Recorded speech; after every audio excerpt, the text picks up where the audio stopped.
Hollywood is touted as a magical place where dreams come true, where you can be a nobody one day and a star the next.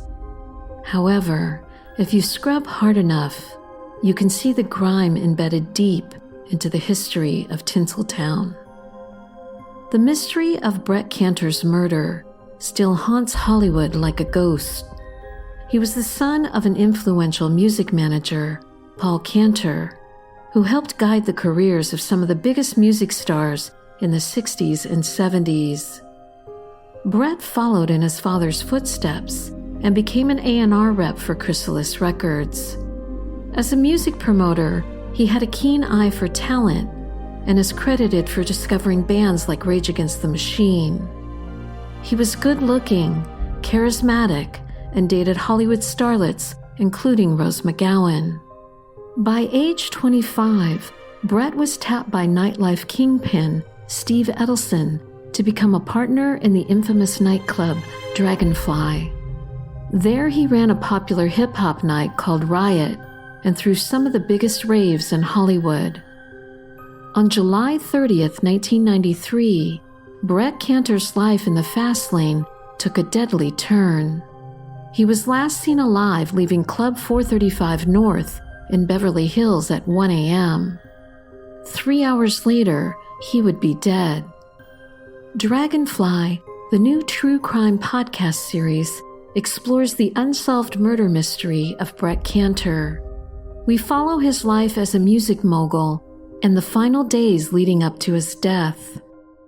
The series includes exclusive interviews with his family, friends, and Rick Jackson, the original homicide detective assigned to Brett's case, and he provides an inside look into his investigation.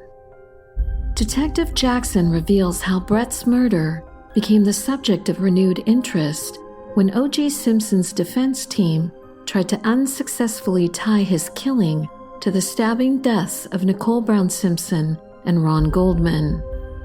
Through the harrowing details of the Dragonfly nightclub owner's final days, his murder, and the eerie aftermath documented by his family and friends, we reveal shocking new details in his cold case and the trail of clues the killers left behind. It's one true crime story you will never forget. Dragonfly, the Brett Cantor murder mystery, is now available for download via Apple, Google, Spotify, or our website at dragonflypodcast.com.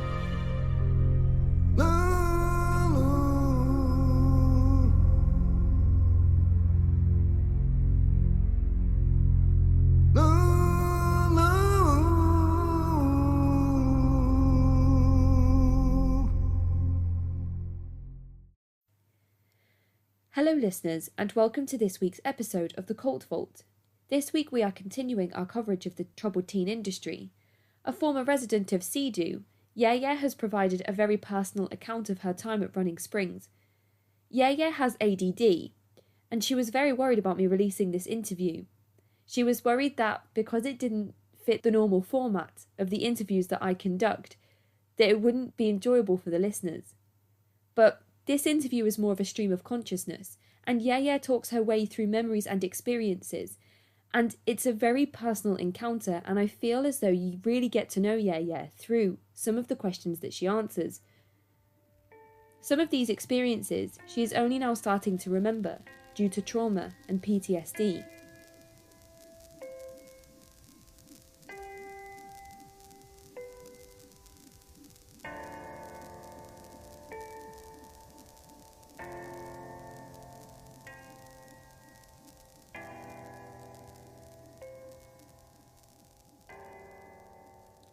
A quick bit of business before we start. For anyone who would like to sign up, you can support the podcast through Patreon for as little as £1 a month, with a number of exclusive episodes already available, and more on the way each month. I also have an Android app you can download and watch ads to support. It's called the Cult Vault, and it's available on Google Play. If you have 5 minutes, you could leave a review of the podcast, share and follow. This helps with reaching new listeners. I also have a second podcast, The Conspiracy Vault, with a number of episodes available today. Now, enough of business. Here is YeahYeah. So, hi, YeahYeah, and welcome to the podcast. Thank you so much for taking the time to speak with me. We've been messaging for a while now, and I feel like I've got to know you a little bit, but I'm looking forward to getting another level of insight whilst we talk today. Would you like to introduce yourself to our listeners? Yeah, I mean, I want to start by thanking you so much because I came across the Cult Vault just about a month ago, and it took me some time because it was so triggering to get through all the 5 episodes that I listened to, and that influenced me. I had read. I went to school with Medium Anonymous, so I had read his paper. He was there at my era, so it really influenced me to really want to get in touch with you because. The after effects of CEDU, I'm 39 now, and it's gotten to me to a point where I gaslight myself on a daily basis. So I want to approach this issue as calm as I can and get the listeners to hear my side, because everyone had a different experience. Some of us had sins, similar, some of us had worse, some of us had skated through that program and are very successful in life now. Yeah, brilliant. So your nickname is YeahYeah. So I go by YeahYeah. I moved to Portland 18 years ago and became a DJ. I started with the little bike crew called Zoo Bomb, and I got a nickname. Started DJing, and it stuck. And so since my birth name was from a soap opera, and then after being, having it used so many times at CEDU and screaming matches, I can't really handle my birth name anymore. So it becomes very triggering to me. So at CEDU, they mostly called me Mac. So anyone in my era that hears this will know who I am. But I live in Portland. I've traveled around a lot. I left CEDU and got the opportunity to travel the world. Lived in a kibbutz for a while, which is a interesting transition. After CEDU, I had a pretty interesting life, so it really didn't start to affect me until later on when I started to realize, like, wow, these relationships, the way I communicate with people isn't normal. So having the ability to travel, the privilege to travel and meet other people from all the world and backpack and have that freedom just directly out of having absolutely no freedom at CEDU kind of gave me this high. I graduated the program and I had this high. And so I traveled and I felt good. And I, DJ'd, I had confidence. And that confidence lasted not too long. It lasted a few years, and then I'd go into a depression and I'd come back to it. Right. Okay. I think when I speak to survivors of the program, it seems to be a familiar theme that a lot of them that stayed within the rules and didn't get themselves put on bans or full times or any of those things and didn't step out of line are almost angry with themselves now that they didn't fight back more for their own safety during their time at CEDU. But it's easier said than done when you're confined to that. That's probably one of my more familiar feelings, because if you were to ask me a lot about my first rap, my first smash, my first, the first Prophets, Truth, Children's Brothers, I Want to Live, all that stuff, I'm going to have, little gaps. I call them like flashes, 3-second flashes. But like I told you earlier, I won't remember 3 seconds before and I won't remember 3 seconds after. So there's a lot of memory blocked out, and that's understandable. But there's a lot of feelings that don't go away. So you're 39 years old now. How old were you when you first attended the program? I was 17. I was a very anti-authoritarian preteen into my teens. I was being kicked out of school since the 3rd grade. I had 4 elementaries and 5 high schools, and CEDU being a program that I got sent to after.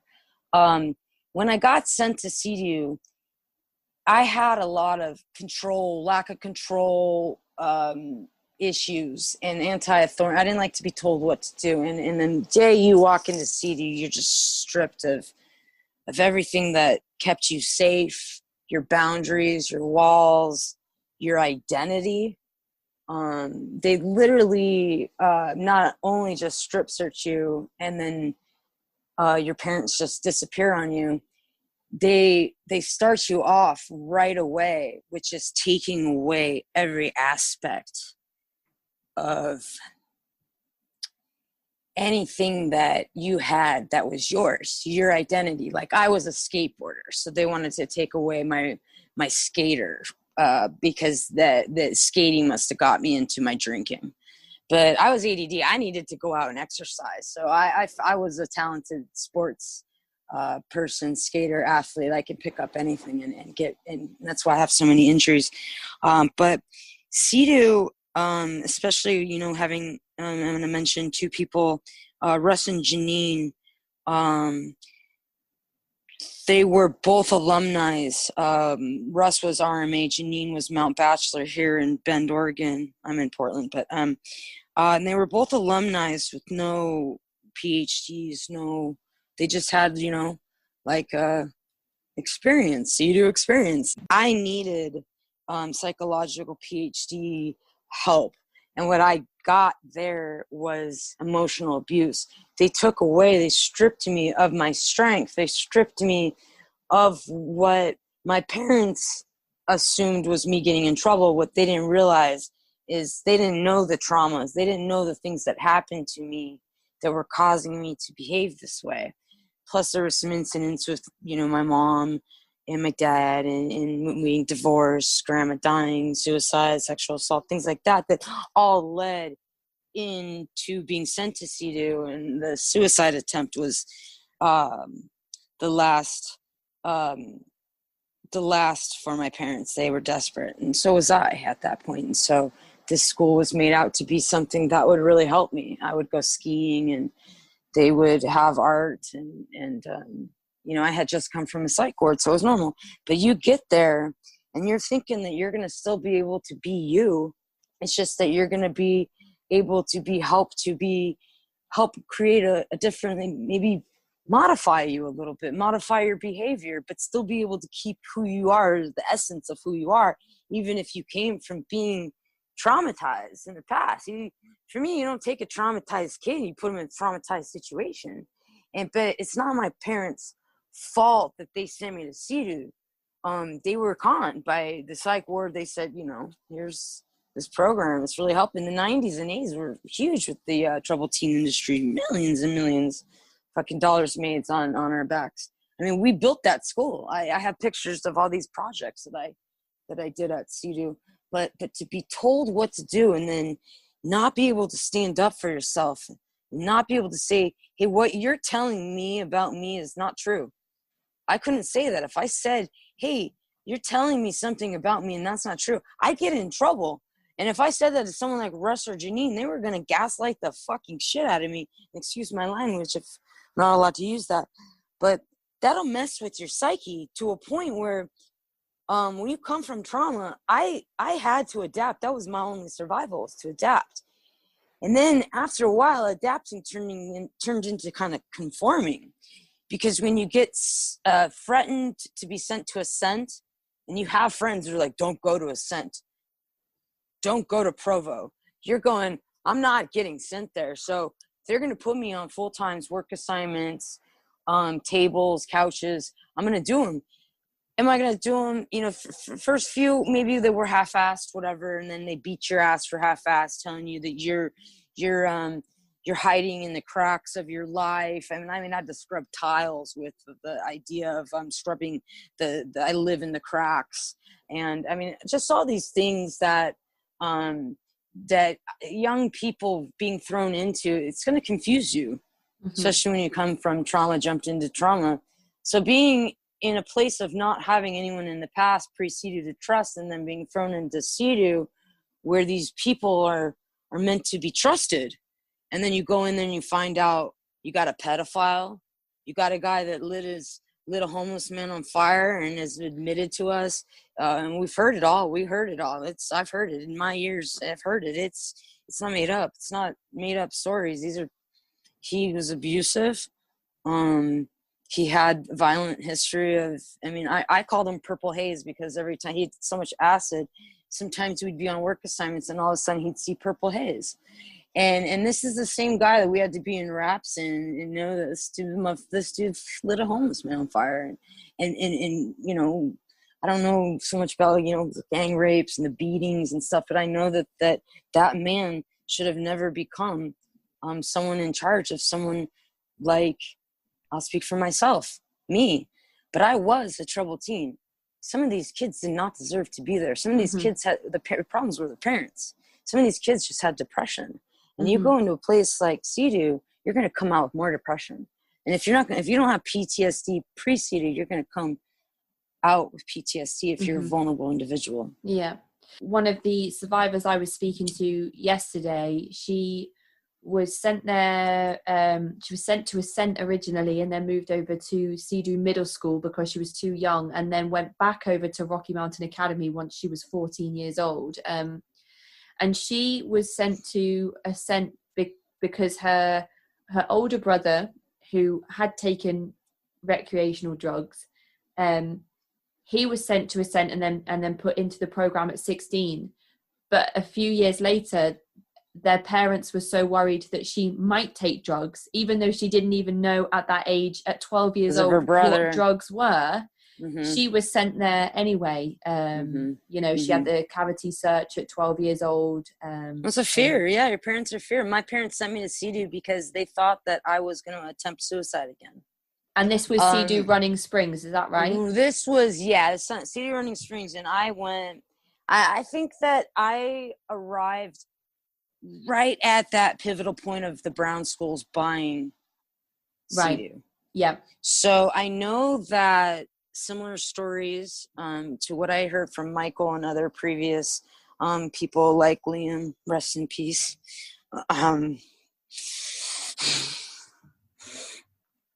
They told their story from an early CEDU, late 90s, late 80s, early 90s. I was late 90s. I graduated in the summer 2000 when I was 19.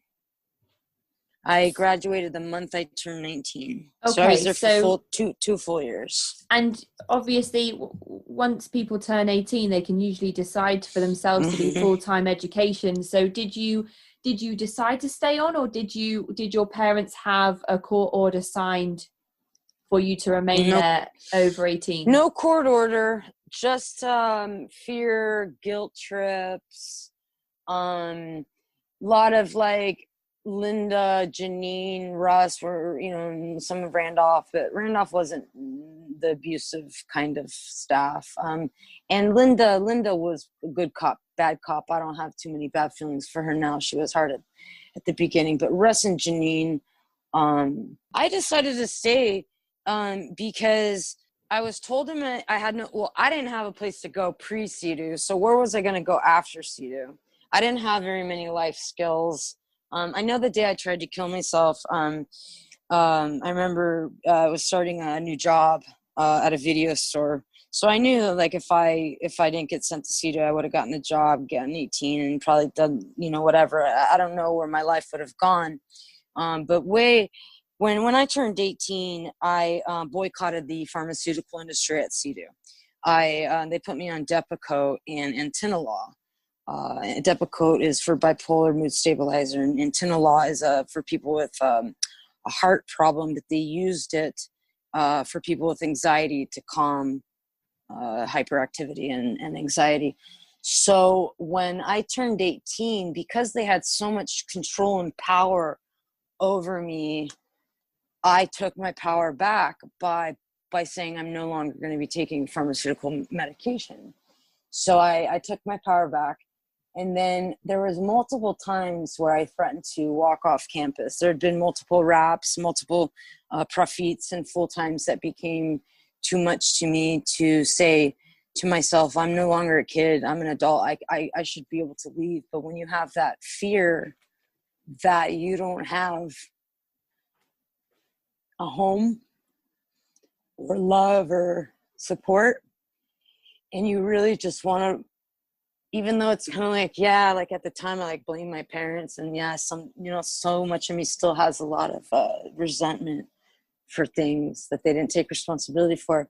some of it wasn't their fault. But at the time when you're 18 and you're 18 and a half and you're in this program and they're telling you that if you don't finish this program, you're never going to finish anything in your life. And guess what? I finished CEDU and I have not finished anything in my life, and I'm 39 years old. I start things and I don't finish them. I stayed on and fought walking off campus so many times. When I first arrived at CEDU, I knew this was going to be one of your questions in the future. Might as well answer it now. It was one of my first raps. I don't remember my first rap, but I remember one of the biggest raps. I got there, and I got there around a time 4, 5, or 6 students were just 17, barely turning 18, or just turned 18, and were still sticking around for a little bit.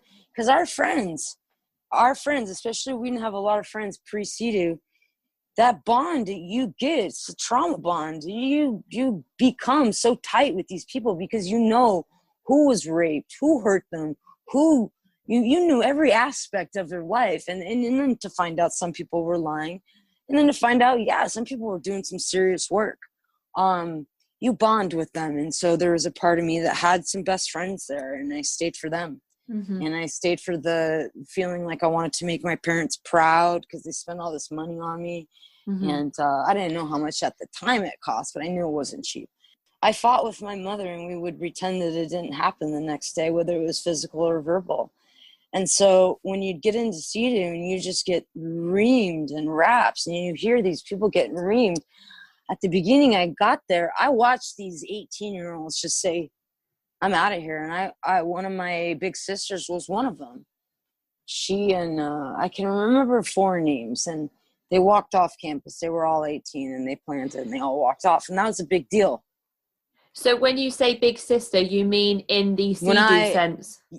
Yeah, when my parents dropped me off, when they arrived, we weren't allowed to be alone. We always had to have an escort when we first got there. And because the video that they had me watch, and then the drive to CEDU was 3 hours because I was driving from Santa Barbara to San Bernardino up the mountain. Windy roads. I remember being scared, but I remember being like, this place isn't going to be that bad.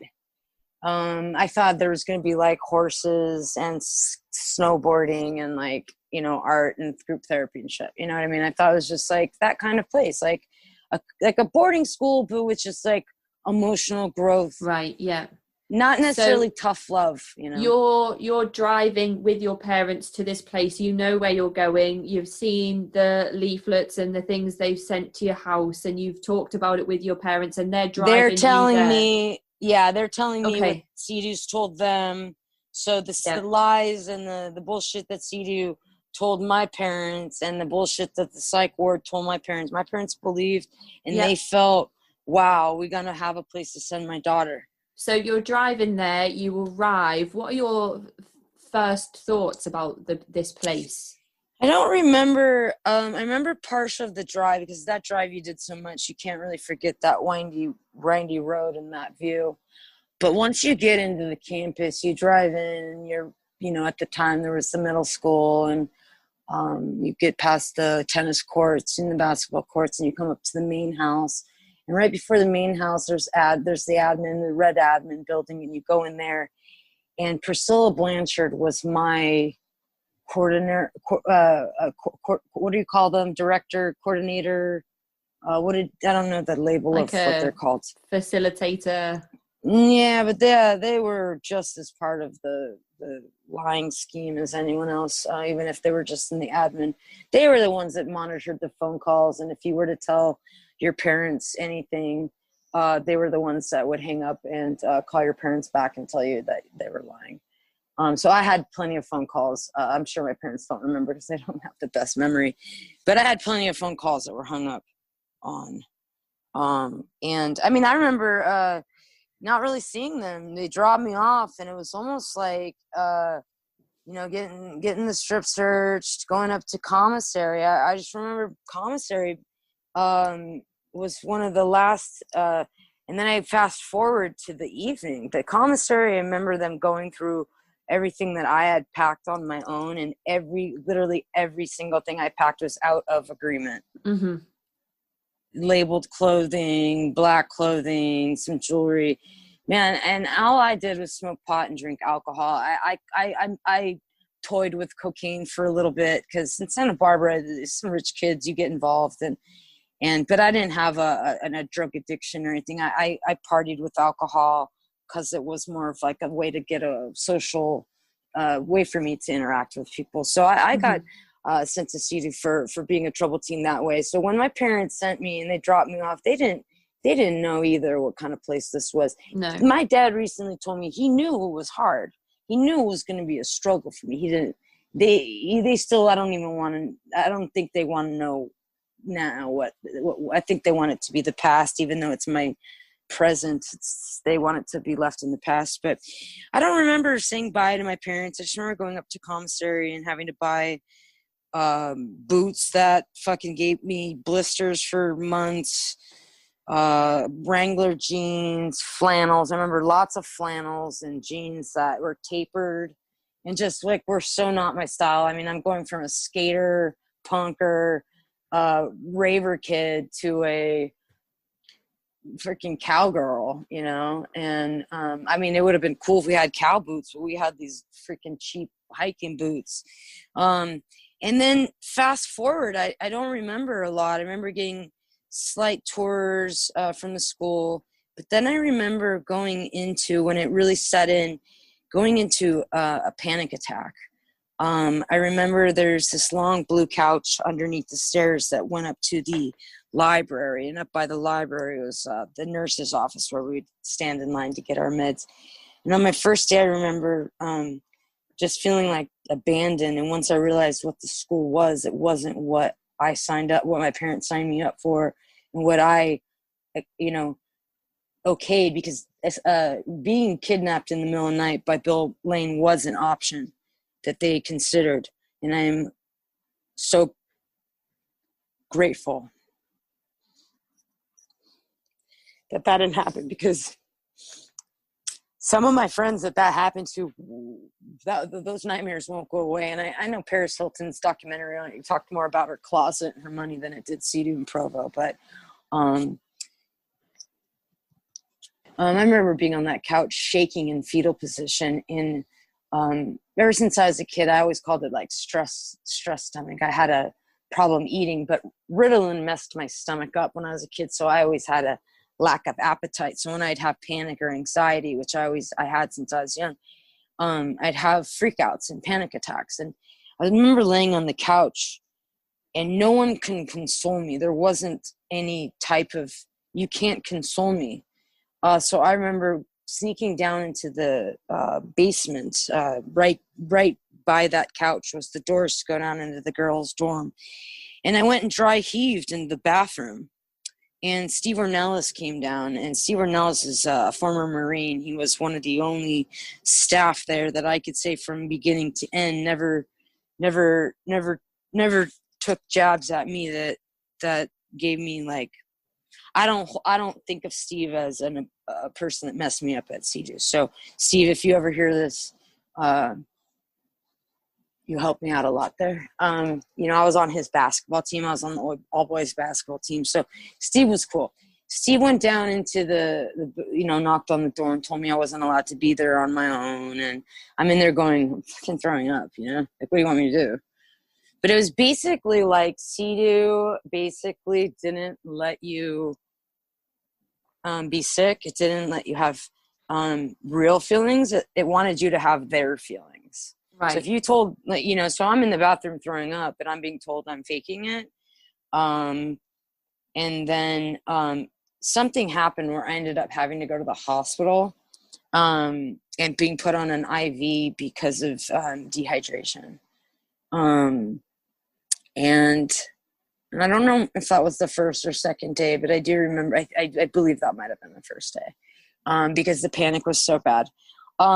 So much of the beginning of it was a blur. And I think that now as an adult learning about trauma, things do get blocked out. Mm-hmm. I relive a lot of my trauma. I don't have the luxury of forgetting a lot of pre-CEDU things because CEDU made you tell your story minimum 70 Mm-hmm. times. Well, you have raps Mondays, Wednesdays, and Fridays. So, Yeah. you know, if you're even 5 hours or so each day. even if it's just once a week that you are focused out of the 3 sessions in your group, even if it's just once a week you are forced into that situation, if you're there for 2 years, that's a lot of times you're going to be telling the same stories, and most likely, from what I've heard from other survivors, embellishing your stories with things that didn't even happen just so you could have it all come to an end. Yeah, you know, I exaggerated my drug abuse, you know, but, you know, I came with a lot of blaming my parents, but with like sexual abuse stuff, that was a lot of like blaming myself. And so, I mean, I needed professional help. I didn't need alumni of the program. I needed PhDs. These raps, all blended in, since day one to the end. They really all just blended into just CEDU was one big rap. It wasn't Monday, Wednesday, Friday. You go into a room in a big group and get reamed everything that's wrong with you, and then to try to be consoled in this weird mind fuckery. But CEDU to me was one big rap, because you didn't just have raps. You had work assignments. You had profits. You had the 2 Iron Me and Summit. I mean, you had these disclosure circles. You had yelling. But some of these stuff that they'd make us do were so emotionally intense, but also physically intense, that you would put and you can see me with the audience can, but you would put your hands on your head, and you'd put your head in between your knees, and you would scream at the floor, "Mommy made me feel ... Daddy made me feel all the reasons that my parents hated me, all the reasons that were wrong with me, all the reasons I hated myself."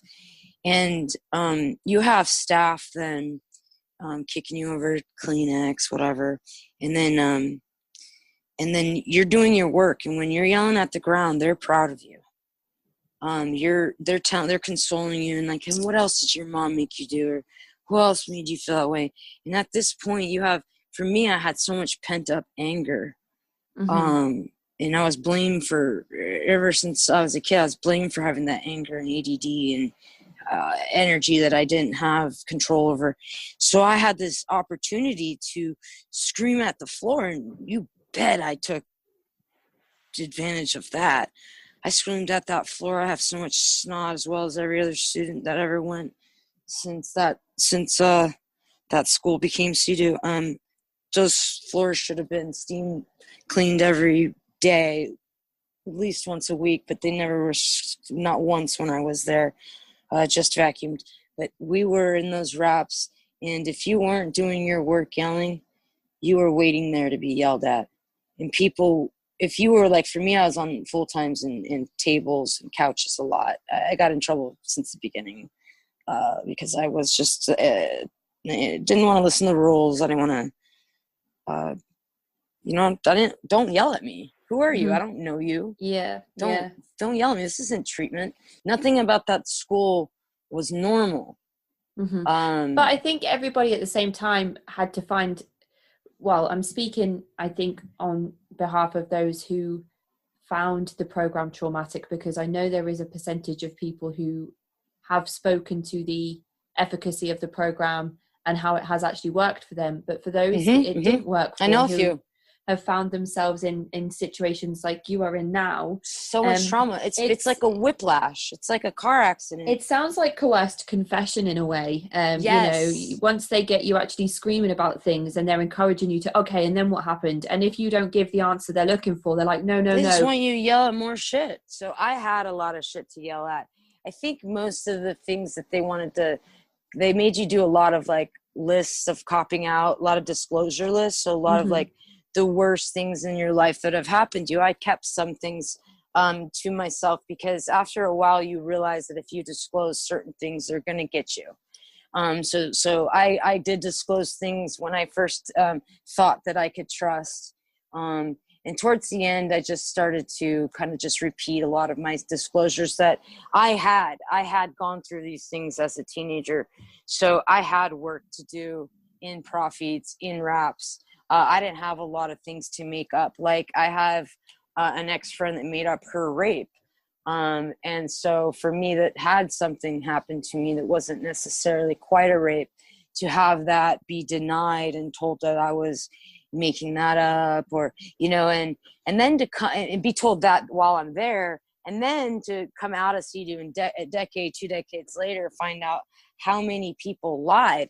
And for me, post CEDU, we naturally, humans have an ability to trust our gut instincts.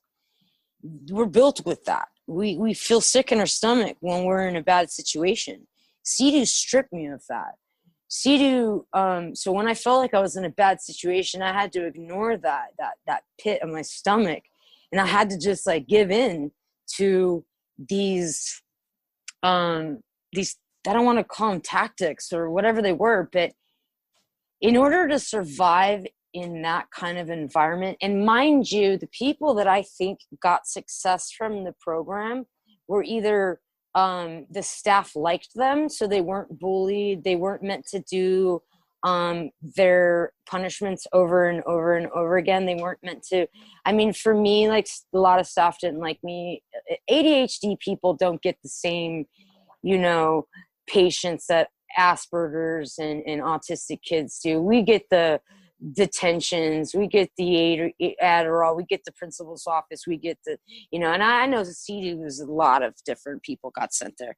If you were a good student, the students that I feel had a success to this program either came in this program almost about to die, like they were like they something about this program helped them realize certain things about where they were heading in their life, and sure, certain things didn't traumatize certain people, because some people came into CEDU strong and CEDU didn't break them.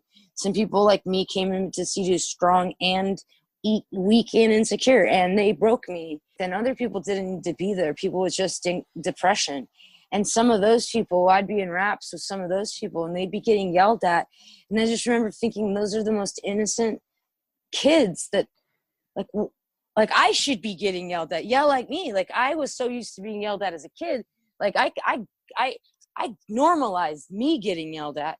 But when I saw these kids that had depression that didn't come from drug abuse, violence, just maybe had absentee parents, somewhat similar to mine, if not more absentee. They got sent there. And maybe a counselor didn't like them, but we all had to do work. Some just had to do more work than others. And like Michael said in his preview, see, Michael got Russ in the early 90s. I got Russ in the late 90s. And Janine and Russ tag teamed me. Janine knew I had mommy issues, and Janine was accepted all the females at the school except me. And every rap I'd be in, Janine would find some way to yell at me about my walls, or how I keep people out, or being called a liar, like the things that I told about things of my past. I was a liar.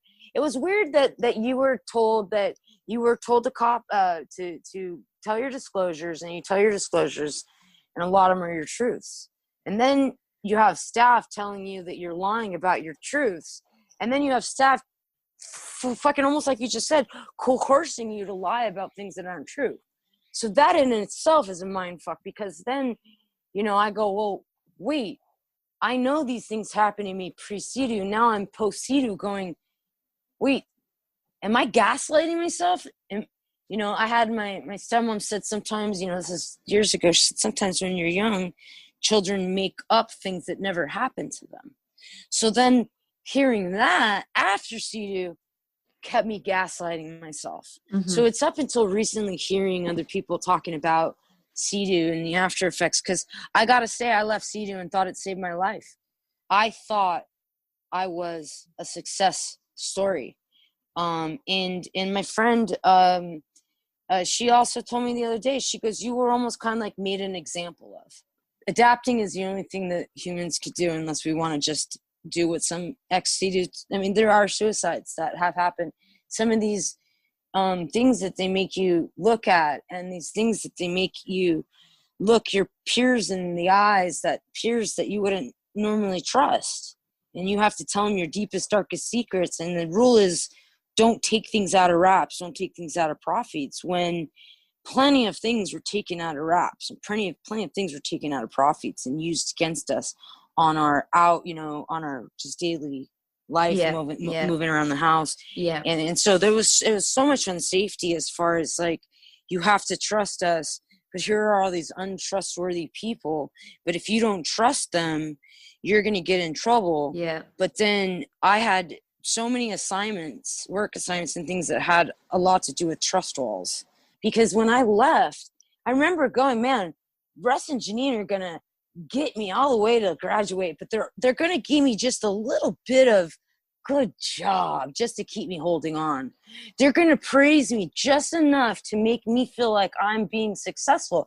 And you got to understand, when you leave these profits, you are doing so much emotional, intense work on your inner child, on your ability to have friendships, on your relationships with your parents. Your fucking first one is your truth shall set you free.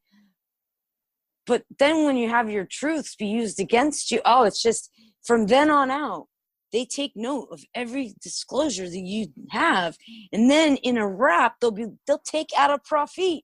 And if you don't want to talk into a rap, I was a talker. I'm a big talker. I'm a yeller. I'm a talker. I'm a angry person. I'm a sad person. I'm a expressive person. And there would be times in raps where I just didn't have energy. And looking back, you screamed so much you didn't have any energy. So there'd be times I'd be quiet. And if I was on a restriction, it's a lot of similar stories that I've heard, but my own personal stories, I can say these people are telling exactly what happened to them. I had a friend, I didn't deal with a lot of this shit. I wasn't much of a tattletailer, and I was more of I'll cop out on myself. But it was just too weird. Why are you going to tell on someone for singing a song that's a pop off? You know what I mean? Like, that's stupid. I do it all the time. I'm not going to, but having, it's like you're pinned against each other. And then the higher up you go and the more profits you go, the more you know each other.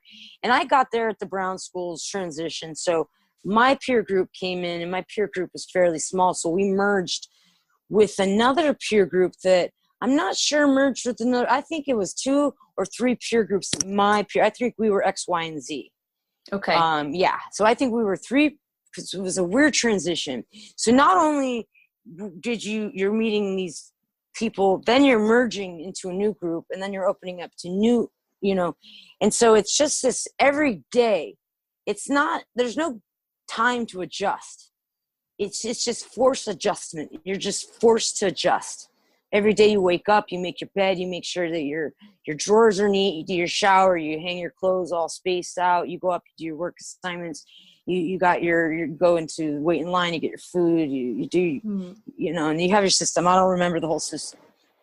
But I suppose even with the people that you're, sharing your dorms with and stuff, when you said that you're constantly in a rap, that's kind of how I pictured it. You take that shit down in the dorms. People are still watching you. You still have to watch everything you say. But and the weirdest thing to me, looking back at it, because you normalize all this stuff, and now that I can't normalize it anymore, because if I normalize it, it's gonna just keep driving me insane. And if my parents were worried about me taking my life when I was 17, they should be a little bit more worried now, because some of this CEDU shit you can't reverse. Some of the stuff is so implanted in your head. It doesn't matter how many gaps of memories you have. They've worked for some people. Some people have come forward and said, that it saved them and worked for them. And, it's great that people could go through those experiences and not feel the same anxieties and I love that. I want people to have their healing. I don't want them to praise the school that fucked me and a lot of other people up. Mm-hmm. But I also don't want to be gaslit because, oh, you did so well at CEDU in other people's memories, like my parents or my brothers. You did so well at CEDU, and you came out at CEDU and you did so well. You moved to Portland on your own. You went to Israel and traveled. You did all these things. You moved to Argentina for 2 years. You DJ'd. You did all these things. You did all these things without fear. And then the fear started setting in as I started to become more and more of an adult. And in my 30s, when I start to talk about my feelings, I noticed that I was talking about my feelings from a very teenage perspective.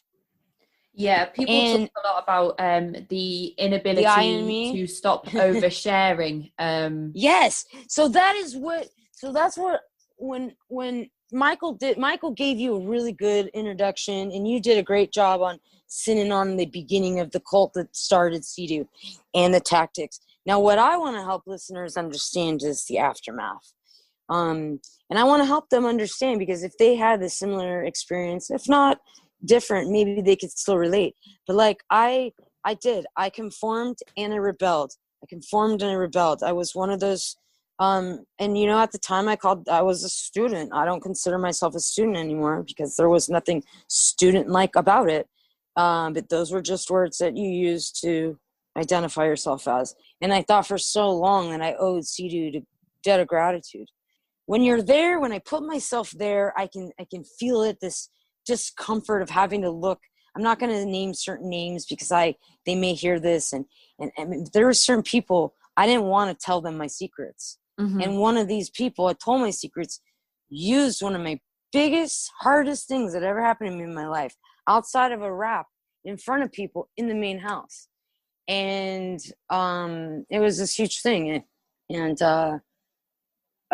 he later found me on Facebook when Facebook came a thing, and he apologized, and I pretended I didn't remember, but I remembered what he did.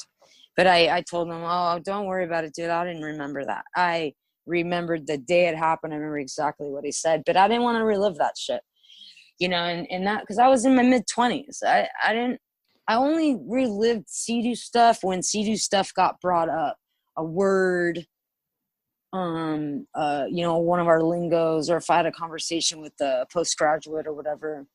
Certain songs or pieces of songs music triggered me, yeah. And I'll tell you when you talk about when you first left CEDU and you felt like it had saved your life, I feel like from the testimonies I've read from staff members that really believe in the programs, they felt like they were doing the same thing. They truly did believe that they were saving lives. Yeah, I wrote Janine years, maybe a decade ago, and I said, hey, I just wanted to let you know, I don't remember exactly what I said, but it was around the lines of, you hurt me there.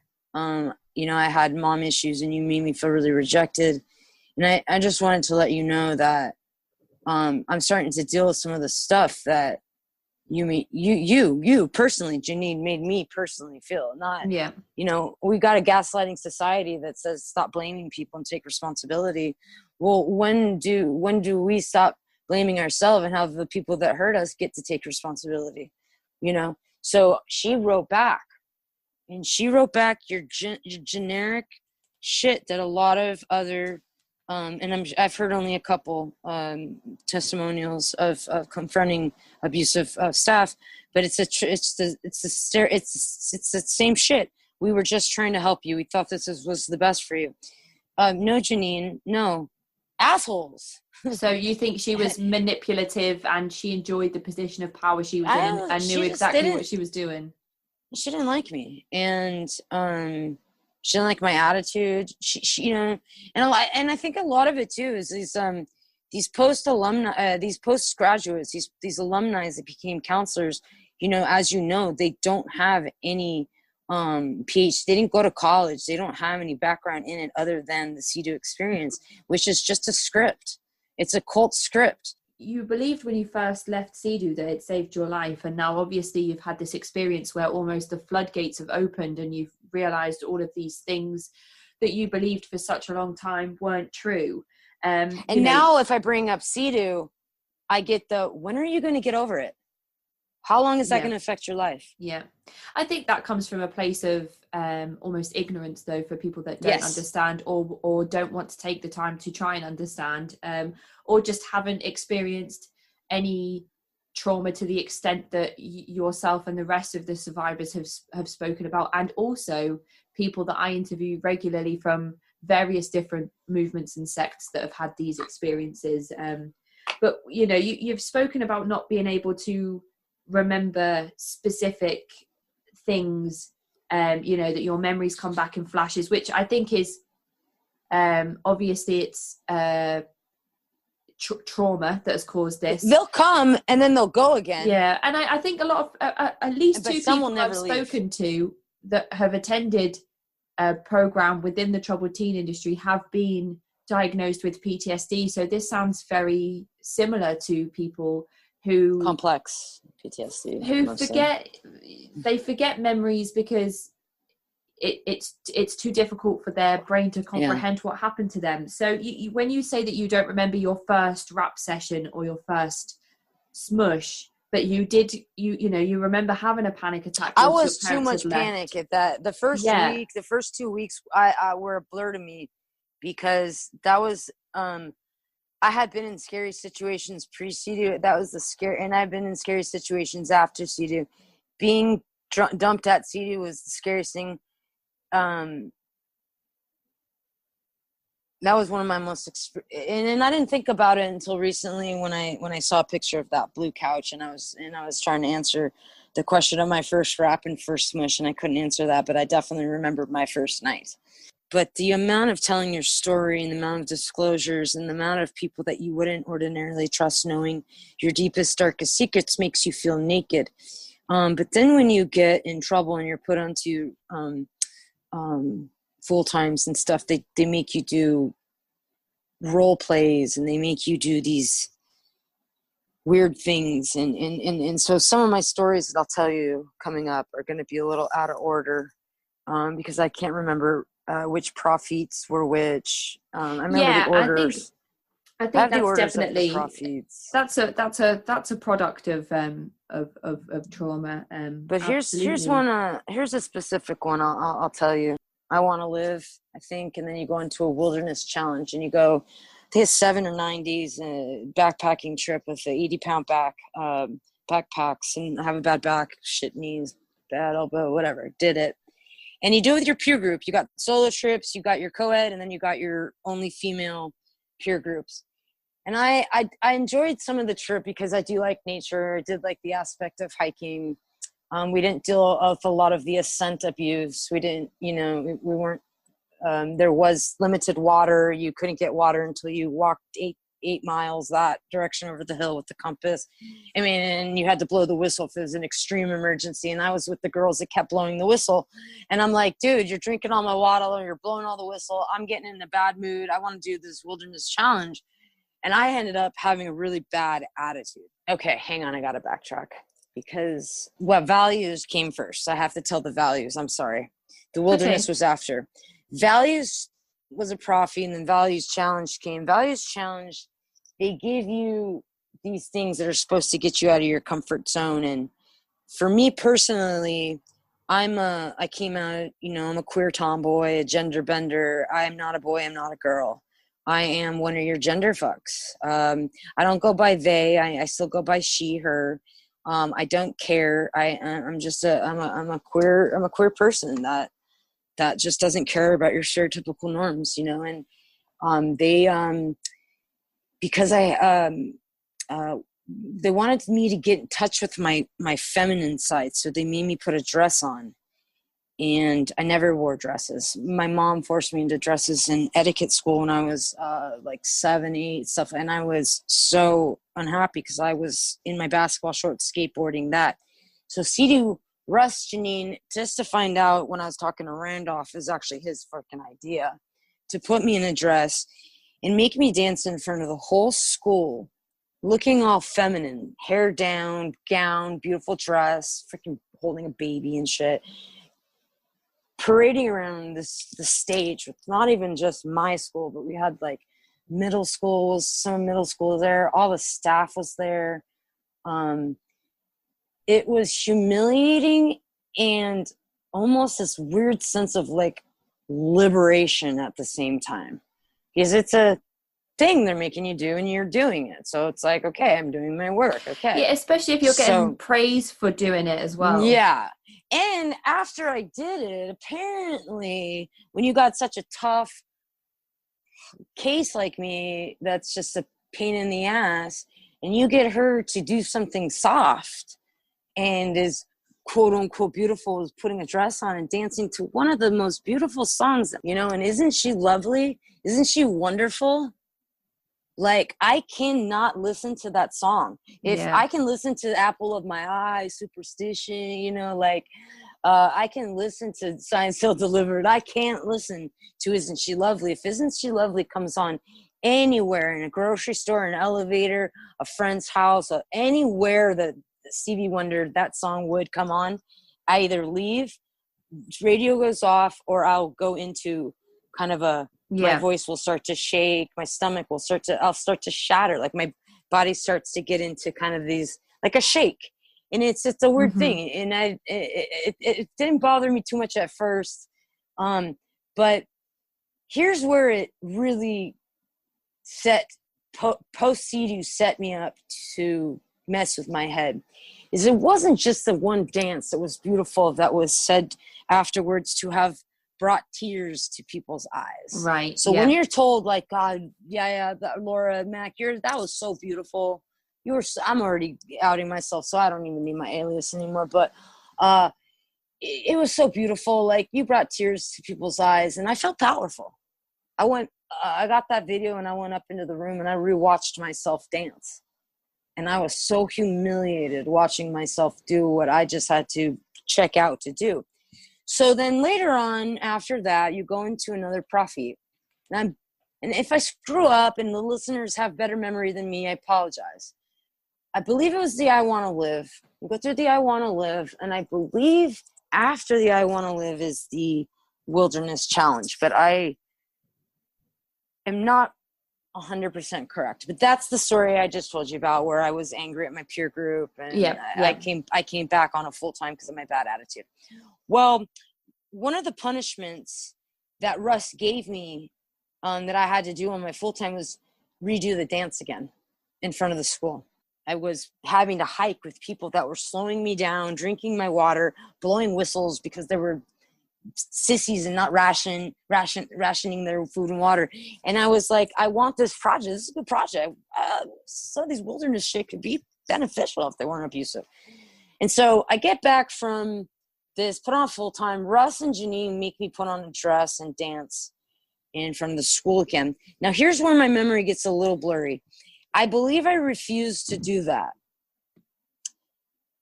And they put me on all school bands. Well, it's usually when you're on a full-time, you're on bands from most of the school anyway. But they put me on an all-school band. You can only talk to one staff, and I think it was Russ. Might have been Linda.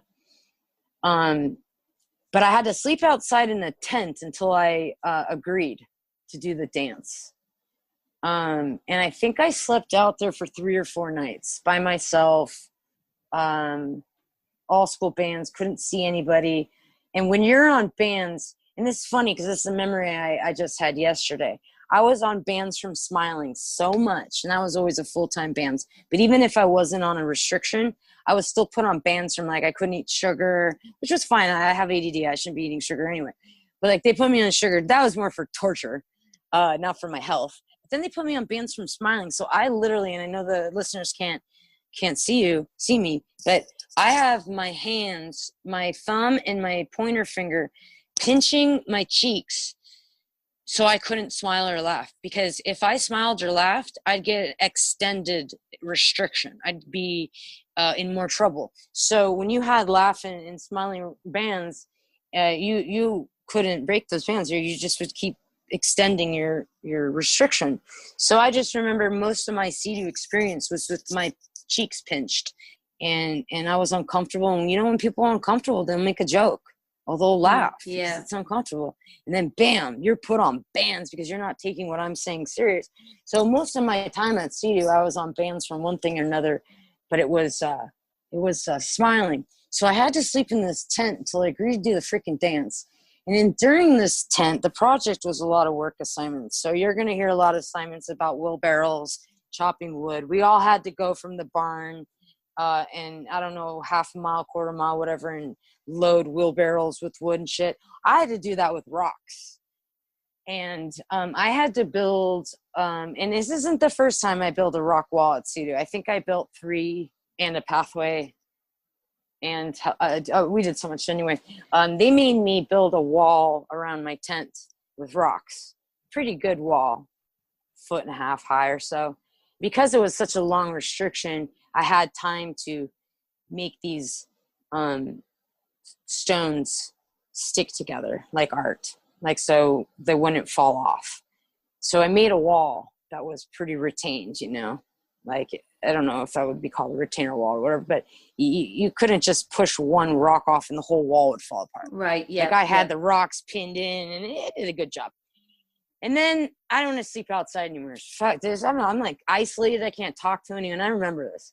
So after that, I built the wall. I had to break the wall down as a symbol of me breaking down my walls and letting people back into my life because I had such a bad attitude. And during Wilderness Challenge, I was pushing people away. I wasn't pushing anyone away. I was mad because you were drinking my water and you were blowing the whistle, which was only for an emergency. I was being a normal person with normal feelings. And I got punished for having a bad attitude that some people in my peer group weren't on top of this challenge and were holding me back. So I got punished for being annoyed and pissy about it. And so then they go and they do these humiliating things. Like, and people had to sleep out in wilderness areas. I had to sleep outside the cafeteria. So my tent was, people can eat lunch and see me building walls in breakfast, lunch, and dinner.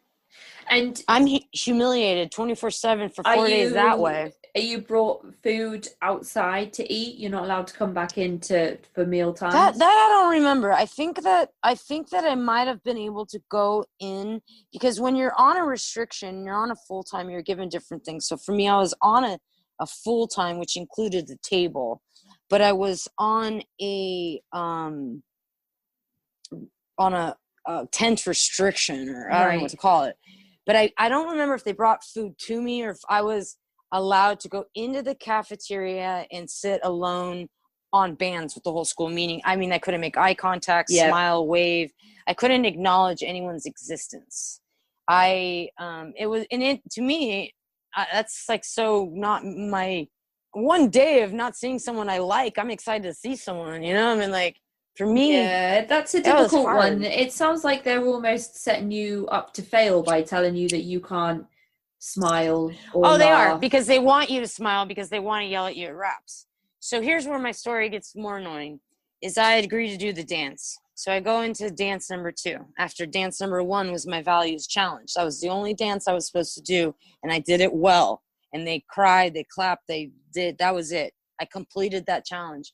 But because my wilderness challenge, I had a bad attitude, they abused my values challenge on me and humiliated the shit out of me. This time in front of the whole high school, not the whole school. Right. So I had to dance in the main house. The first challenge was out in the stage, out by where like graduation was. Right. The second dance was me in a dress just in front of the 70, 60, 70 kids in all the peer groups, not just my peer group. I had to do that dance.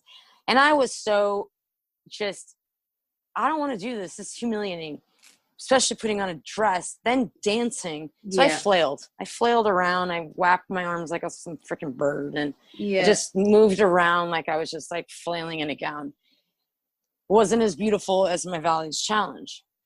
And so Janine and Russ afterwards said, wasn't good enough. You didn't take it seriously. You have to do it again tomorrow night.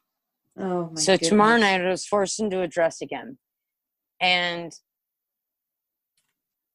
I can't tell you, because it's hard to put sometimes feelings and thoughts mixed into words. Yeah. Because there's so many words that you can use to describe just one feeling. And I don't want to go on. I know already I'm going on so many tangents, but that third time they made me put that dress on, I said, dude, this sucks, but I have to do it. And I had to listen to that song one more time. And this wasn't the last time. I had done this dance 4 times. So this third dance, I had to do it right. So I had to do it as close and as beautiful as it was my values challenge. And it was close enough. They accepted it. Okay? I didn't have to dance for punishment anymore. Yeah. They accepted it. But that didn't get me off my full-time restriction. Still went back to full-time restriction. You know, I think that was my longest. It was, God. I didn't have like 60-day restrictions like people. I think my longest restriction might have been the longest, like 30 days. But I think like my minimum restriction was like a week and a half. I think I had like a 3-day couch for popping off or mouthing off or something. And that's when you're on all school bands in the middle of the whole entire school. And you got to sit on one couch and all of your peers are surrounded by you, but you have to pretend that they don't exist. They have to pretend you don't exist. And it is so embarrassing and so degrading and so humiliating and just so lonely. And then you're there with a book and you're writing all these things that are just worsening your emotional experience and really just just like planting all your trauma. Just like, it's like, here, we're going to strip you of your clothes and then we're going to tattoo all your traumas on you. So every time you look in the mirror, you're going to see your tattoos. Yes, I'm tattooed, but I mean, I'm talking,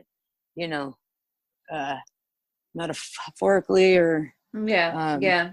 You know. I mean, you also mentioned not just the trauma emotionally, but the medical neglect as well.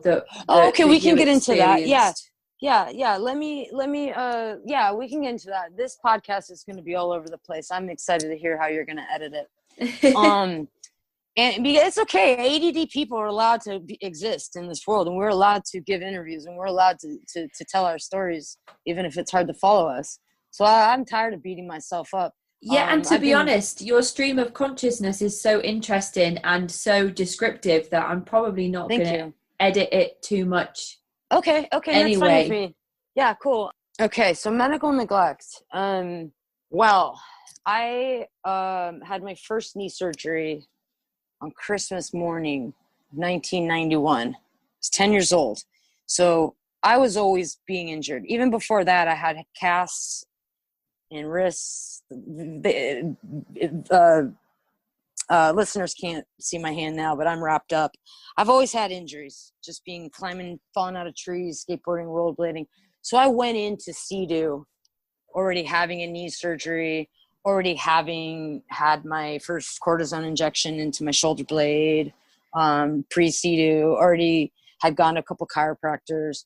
So I get to CEDU, and CEDU is a lot of work assignments. So CEDU is a lot of chopping wood, carrying rocks, shoveling snow. I mean, worthless shit, like digging holes just to fill back up.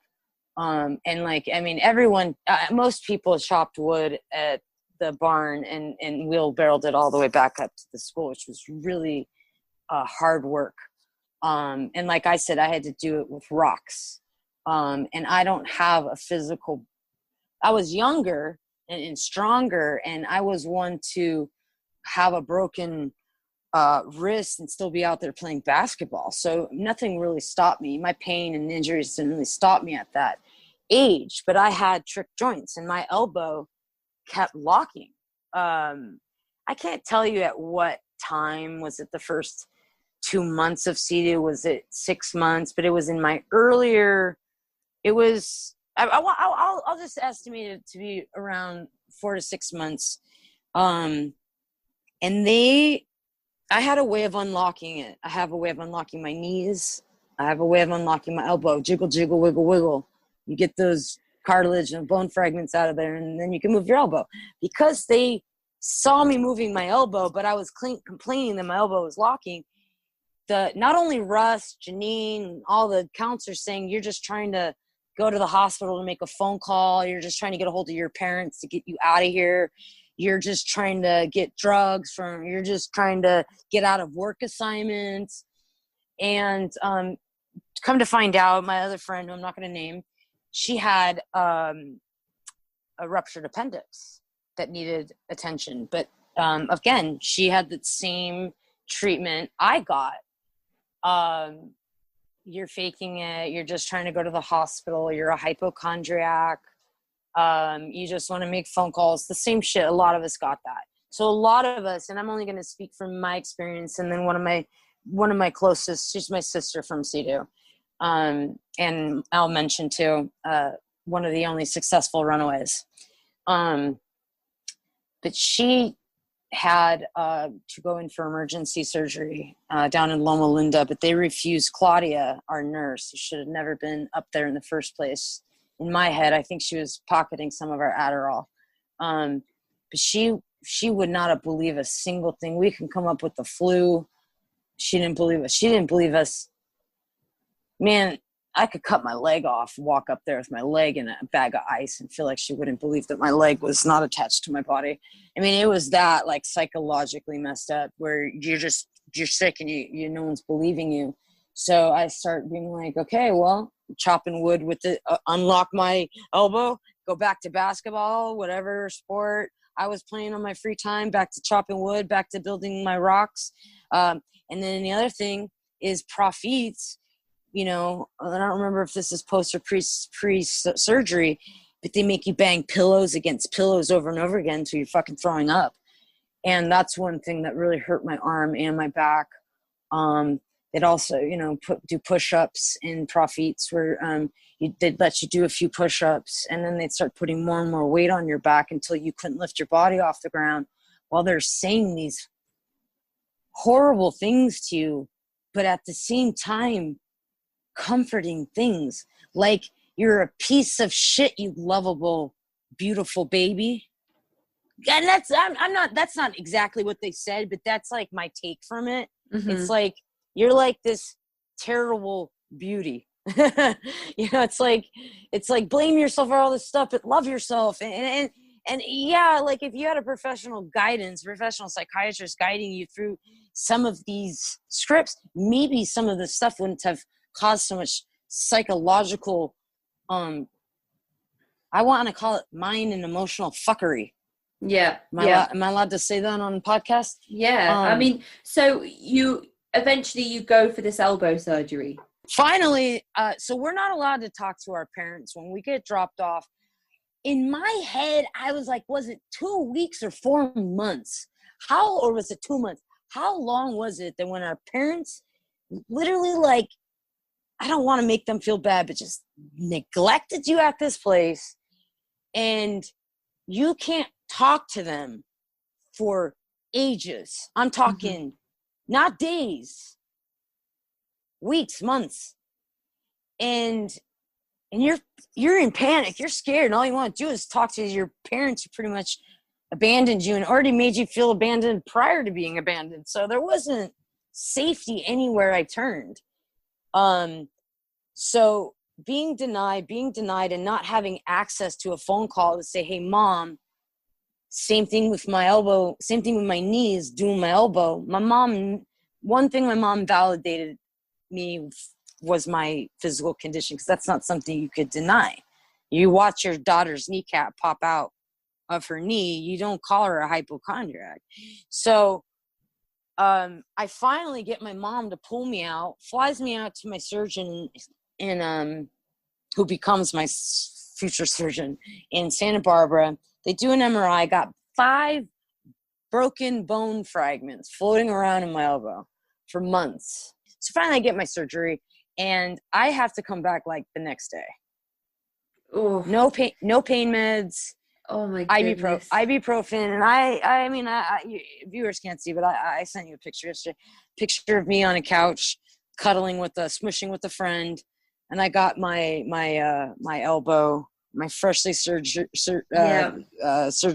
repaired elbow in an ice sling. And I think I had surgery 2 days prior to that, and then I go right back. Where my buddy who had her appendix bursted, they wanted her to go back to CEDU like that next day, but the hospital said she can't go in this condition. So they made her stay in a hotel for a while. But I definitely remember going back to work assignments, chopping wood, rocks, banging pillows. Yeah. But what trips me out too, if you want to ask any questions, or if you want to go into role playing, I'd like to talk about the weird role playing, unless you have other questions about physical. No, you go ahead. Because I'm not the only one. I just don't want to tell other people's stories. I only want to speak from my perspective, because other people have their story, and if they want to open up and speak on their own behalf, that's theirs. But I asked permission from my friends, and they asked me not to use their names. So I'm going to say homies, because that's what they are. They are straight up CEDU homies. And I do have 2 or 3 of them, two in particular that I know I can go to. But her story and my story are very similar. We were there at the same time, and we bonded over this. Right. We bonded going, these people think we're hypochondriacs. She's seen my elbow lock, and she has a autoimmune disorder now. But they denied her health care to that too. So I can't even imagine how many other students that happened to. There's all types of deprivation going on. I mean, you've spoken about being on a ban from sugar. You've spoken about, the stress positions being used on your back with the push-ups. You've spoken about the clothing. If you don't have any food, because if you're in a profit and you don't get, they don't feed you regularly, but they make you do these, like I just brought up pillows against pillows, and I had a bad back, bad elbow, bad knees. Like I couldn't be bending over doing this, but I was forced to bend over doing this. I have no food in my stomach, and I'm dry heaving. And it's like, okay, you're like, if you're throwing up, you're doing your work. If you're crying, you're doing your work. I got a friend, they made us jog in position until we broke down in fetal position. This one's one of the profits. We jog in position. I'm asthmatic. I got shit knees. Like my back's hurting. I can't jog in place for too long. Like this is, to a limit. Then I got my buddy, super runner athlete, and he didn't come to CEDU with a lot of trauma. And so he's sitting here going, I'm running and everyone else is crying. And they're like, all right, dude, you could stop running. But like they pushed you to a physical level to where you got so physically exhausted that it couldn't turn. To me, any form of anger turned into crying. So it's like almost like my sadness, my anger got confused with sadness sometimes, because I would get so angry, and I still do this. I get so angry that I cry, because it's like almost feeling like misunderstood. And I felt so misunderstood there.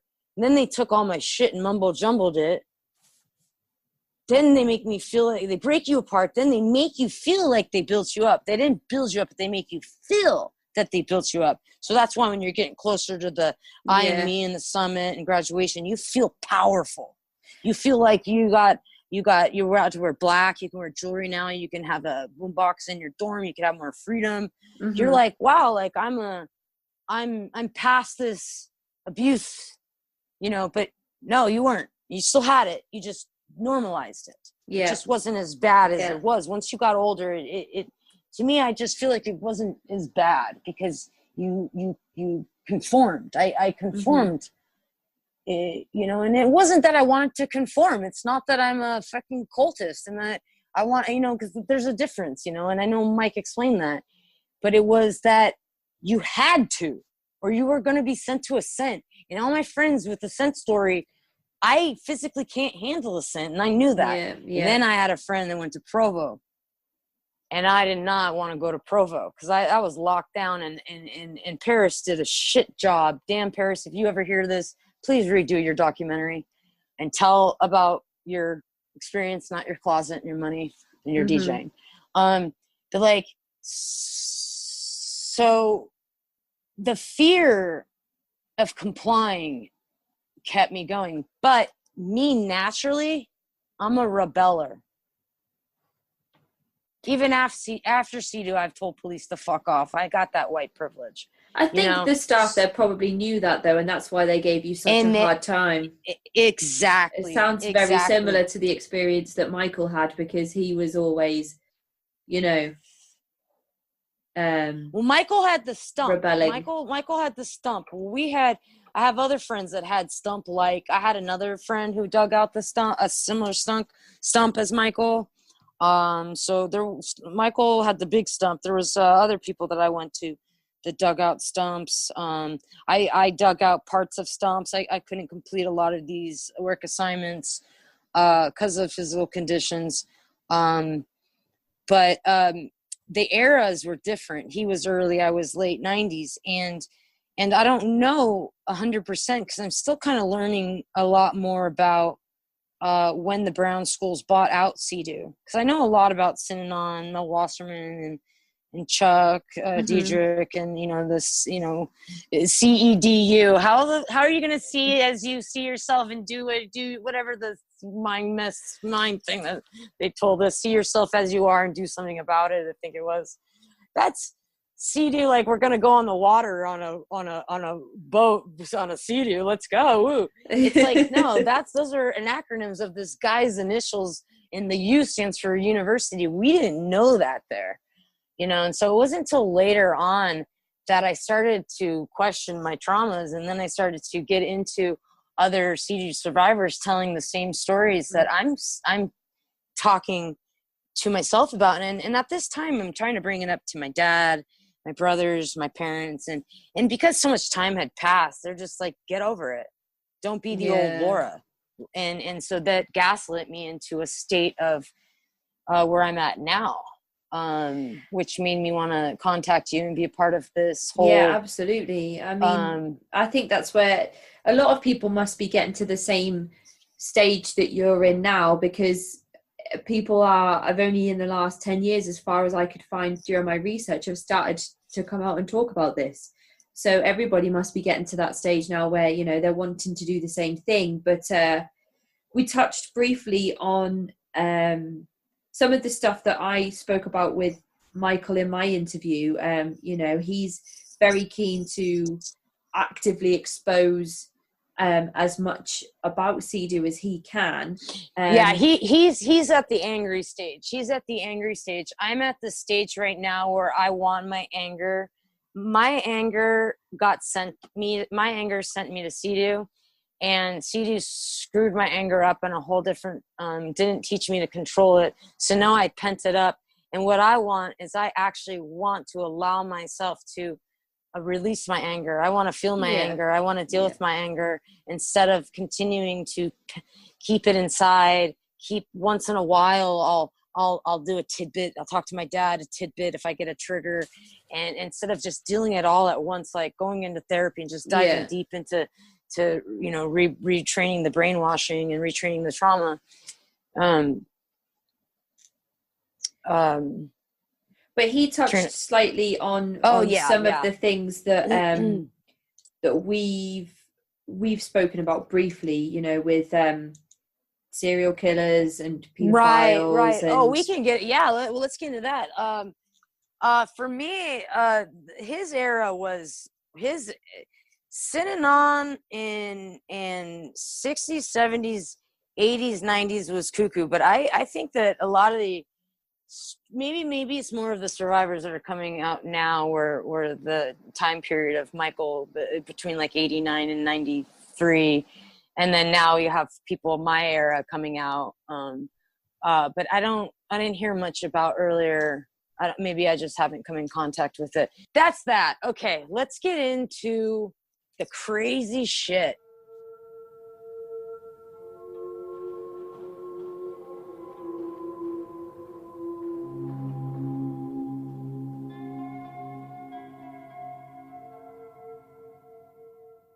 Who are you texting? My therapist. You text with your therapist? Text, video chat, call. Yep. That sounds too easy. How did you find her? I just went to betterhelp.com/save. She's a licensed therapist and it's all online. I connect when it's convenient for me and don't waste time driving anywhere. Plus, it's affordable. I wonder if I should try it. It's great to talk to someone in confidence. She's helped me sort out quite a few things. And right now you save 10% off the first month when you go through betterhelp.com/save. Betterhelp.com/save. Got it.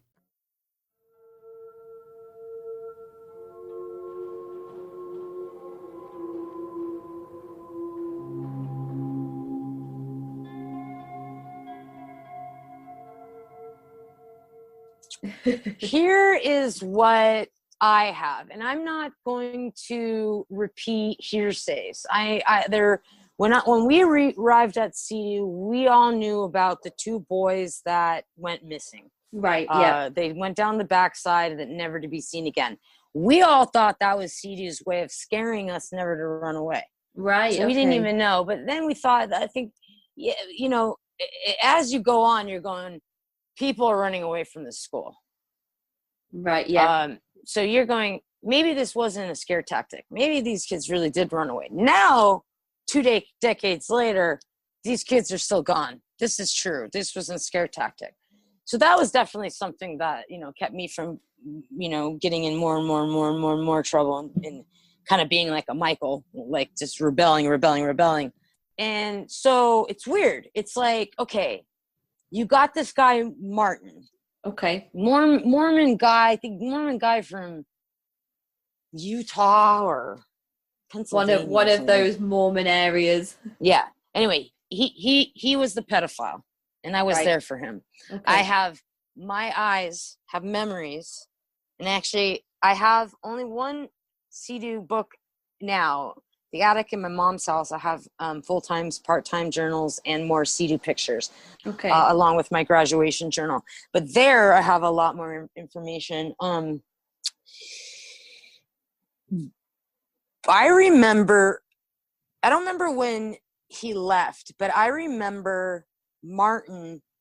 He was a dick too. He was always a dick to me because he didn't like girls. He liked boys. He had a young boy.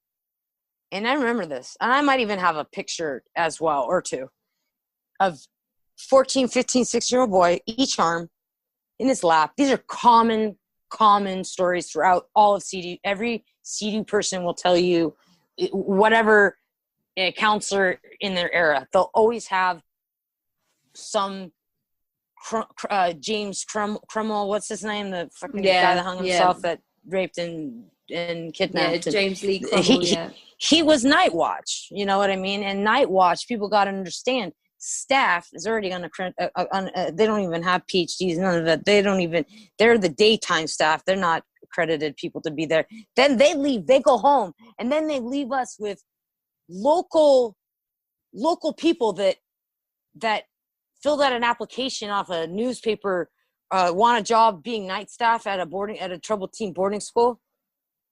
So me, luckily, we had two female night staff. One was a bitch. One was awesome. One eventually stopped waking me up every hour with a flashlight. I didn't sleep for shit at CEDU. And then talk about going into profits and then having them not let us sleep. Every hour waking up with a flashlight in your eye. If you had a cool night staff, you wouldn't have a flashlight in your eye. But some of these staff were going to be hired. And their background checks were probably weren't going to be checked. Yeah. Or if they were checked, they might have not even been existent. And who knows? Is Martin a registered sex offender now? Where is he now? Is he a life coach like Russ went off to be? And now I guess Russ works for Disney. But Russ wasn't a pedophile. Russ was just an abusive, angry. The veins in his neck would pop out. Russ would turn. I don't grow tomatoes in my backyard redder than Russ's face would turn when he would yell at us. And that kind of scream was not okay. When you have traumatized kids with depression, anxiety, and you got these people screaming, and I don't even want to remember half the shit they yelled at me. I don't even want to remember a quarter of the shit they yelled at me. I kind of want to ask him who hurt him. Well, he's an alumni of RMA, so I'm pretty sure that he was bullied at RMA, and then a lot of people that became alumni became the bullies. That's my assumption, because when I went through the full 2-year program, and if I were to have been brainwashed, don't get me wrong, there was a time I wanted to go back to CEDU and work as a counselor. Mm-hmm. I thought I'd be good, because I thought I would be someone that would help kids. So I get why some of these alumni went back and became staff. What I compare it to is, you take a high school kid, and he graduates high school, and then he goes into the police academy, and you don't check how many fights he got in high school. You don't check his background, but you give him a gun and you say, you go police the community. And then they go shooting people, primarily of color. And at CEDU, you give these once were troubled teens power. Mm-hmm. Russ was once a troubled teen. Yeah. Probably digging stumps, probably getting abused like Rudy and Russ abused Michael. Russ came to CEDU with lighting a homeless man on fire, sexual assault, violence, admitting physical and altercations. It's probably very similar to the night staff that they are hiring at these places where they're not doing. And I suppose, 20 years ago or so, background checks like they have now didn't exist at that time as well. Right.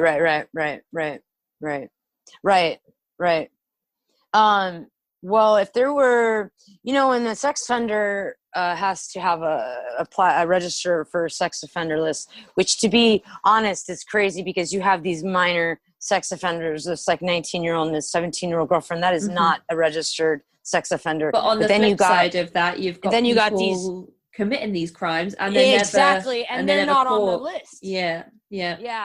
And you got people that are on the list that their neighbors are ridiculing them, and these are not even sex offenders. They just did one thing. And then you got all these sex offenders that are being let off the hook.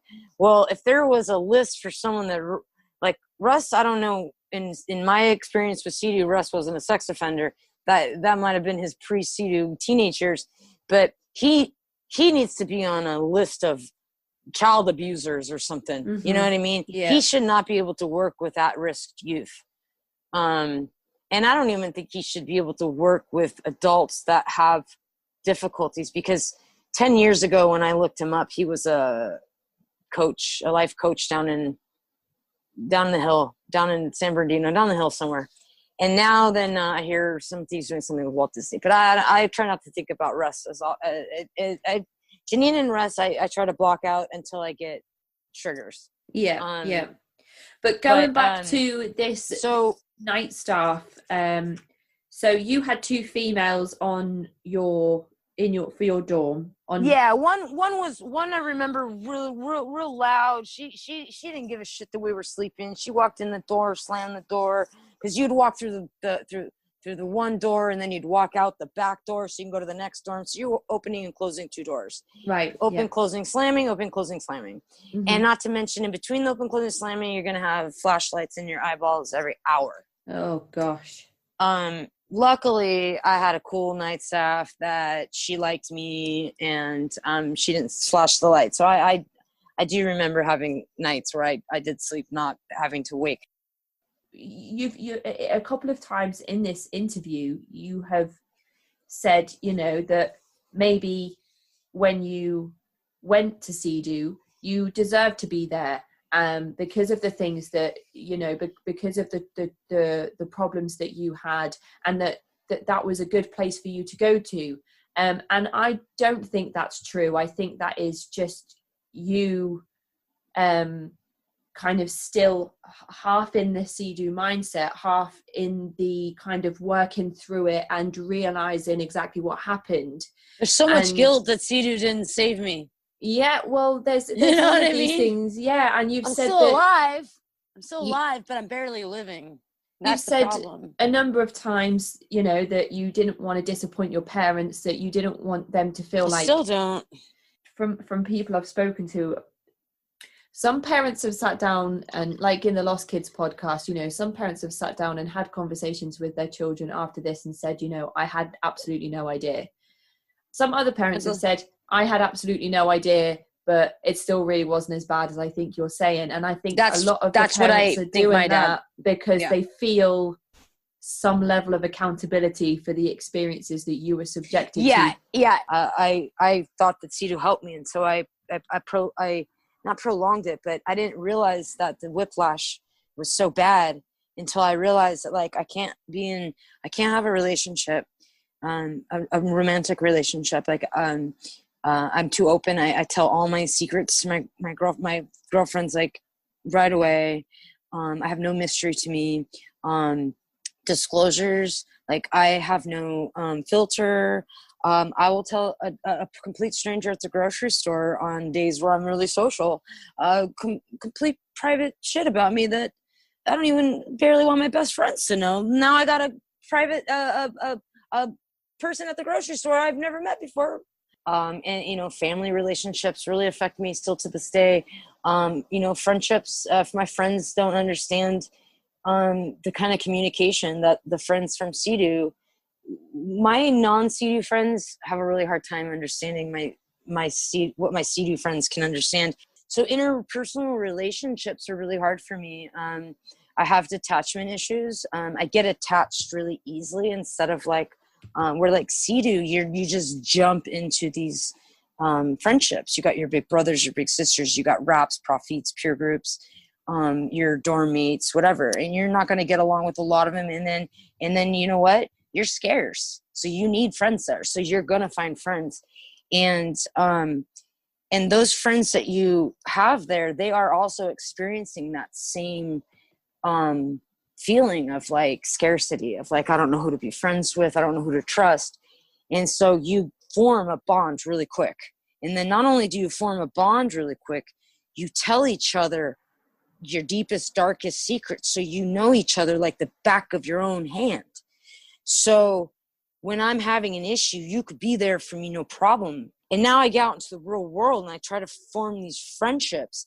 What's today, the 24th, 25th? Today's my dad's birthday. Happy birthday, Dad. Happy birthday, Dad. I had a best friend there, and we had this bond that was just unbreakable. But the day I left CEDU, and then I came back 6 months for her graduation, and she moved to Santa Barbara to be close to me because she had the photography school, and I'm within a week I blew up on her and flipped out on her, and I lost my best friend after CEDU because something psychologically happened to me directly after CEDU. I can't form regular friendships here unless I form a friendship with someone who's got extreme trauma. Yeah. In the real world, you form a friendship, and now I think I'm best friends in a week. It doesn't work that way. Trust doesn't work that way. I don't meet someone and say, I have a good feeling about you. I'm just going to do what CEDU told me to do and give you all of my trust. Yeah. Because that screwed me up so many times. I've trusted the wrong people. I've invited the wrong people into my life. It gets you in a spin. And I kind of feel like I don't want to blame myself anymore for feeling how I feel as an adult. And that's exactly the journey that you need to continue on. Yeah, that's absolutely, you know, now that you've started having those thoughts of doubt, you need to just make sure that you carry on. And every time that you know, have actually maybe it is my fault. I just hope that you can continue to keep digging down, and as difficult as it is, remembering the things that happened, and then having those moments of clarity where you think to yourself, oh, building a wall around myself and then knocking it down, that's not okay. You know, when you come from a Stockholm syndrome, like, your captures become your, I can't explain it very well. No, I think Stockholm Syndrome just sums it up. You were finishing a thought about the types of staff that have worked at CEDU whilst you were there. We didn't finish the bad staff. I didn't get into so there was a boy, and I'm just gonna, anyone that was in my period will know him by the guy who stole the van. We'll call him A. We'll call him Al. He raped a boy in the boys' dorm. He was a And CEDU he resident. was a CEDU. Yeah, I have a picture of him right here. Oh my and goodness. I'm in this picture with him. And in this picture, I know he had just assaulted someone, but now we're on Lake Arrowhead on these boats with these big wheels that float on the water. And I'm like, only people that are on good behavior get to go on these trips. And I'm sitting here, it's a 2-seater trip on this boat, and I'm sitting here so uncomfortable that I'm paired up with this guy that just, and there was a lot of secrets at CEDU, so some stuff like that happened and wasn't always out unless some of the boys from the boys' dorms came in and said that stuff. So that was a known thing. Medium Anonymous probably can give you more information about that. But going through these pictures, and I saw this picture and I go, oh my God, I remember that discomfort that I had when they paired me up with him. And I was talking with my friend who had to go on a home visit with him when his mom died. And just the sociopathic, no tears, just the anger. And this was a student, you know. And so there were you know, I can't say too much about, you know, student on student violence. I didn't have any student on student violence. Most of the violence I experienced with staff and students were verbal, and if physical, if it's just profits. And then you find out that dude's a pedophile. That dude lit a homeless man on fire. You know, like you know, like you hear those are the main ones that stick with you. You have other staff that talked about their you know, their sexual abuse. You have their staff that talked about their other stuff. Then you had staff that didn't, that they weren't gonna go full blown. It was so weird being profits with adolescents and adults doing the same work as you. Yeah. So you're in there with your counselor and they're yelling and they're telling you in a disclosure circle your deepest, darkest secrets. And at the same time, they're doing the work on you and you're doing the work. I mean, they're doing the work on them and you're doing the work on you. They're at the same time taking notes on you while pretending to be peer with you during this really emotional. These profits in the INME and the summit workshops were very disoriented. They would, you know, they'd make you over exercise, underfeed you, undersleep you, and then make you expected to run. I mean, I remember the microwave tower. I don't know if anyone's ever told you about the microwave tower. My friend reminded me that we had to do sprints up that, and they would force me to sprint. I you know, I could do a little bit, but you know, the stuff physically that they would make us do, I physically couldn't do. And it was just a lot of uncaring shit. Well, from some of the other survivors I've spoken to, the way that you speak about, you know, trying to sort through your emotions and thoughts around everything and kind of unravel it all and detangle it all, it's almost as if you're at the start of your journey now on recovering from CEDU. So no, it feels like I have to what do you feel like what are your next steps going to be, and what advice would you have for other people who are also now having this sort of moment where they're waking up themselves? Well, you know, on some days I'm real good at giving advice. You know, some I could take, and other days it's better to give advice you can't take. But you know, for me, I don't have the answer yet. I thought I had the answer a couple years ago, and I go through these ups and downs of these waves of being really depressed and anxious, and then being okay and strong. You know, for me, reaching out to people that can relate, opposed to reaching out to people that can't relate. Because one thing I want to tell people is avoid gaslighting as much as you can, because it will eventually make you want to. It makes it. I'll speak for myself, and this is heavy to hear. It's taboo as it is. It'll make you want to take your life. When you live a life completely misunderstood, and you just want so desperately to be understood and loved for being, you know, what fucked me up about, like, you know, the children's profit is, you know, and then you go into like the I and me, So you got to get into this. You got this chrome ball, and then they talk about life just beats you to chrome ball up. Then you go into the I and me, and you got to talk from I as your head, and that's what gets you in trouble, and your me is your heart. And they make you talk like you're a freaking baby. So when I say I'm thirsty, you know, me's thirsty. You know, shit like that. I can't give you really good examples of just like the really. I'm not good at. I can't pull out the brutal emotional mind fucks that they would make you talk like you're a baby. You're a baby. Like, me is sad because mommy wasn't there for me. You know, like, it sounds like it's just another degrading method to get power over the people that are involved. They took me away from me. They took me away from me. And I know that my parents sent me away because I was already troubled.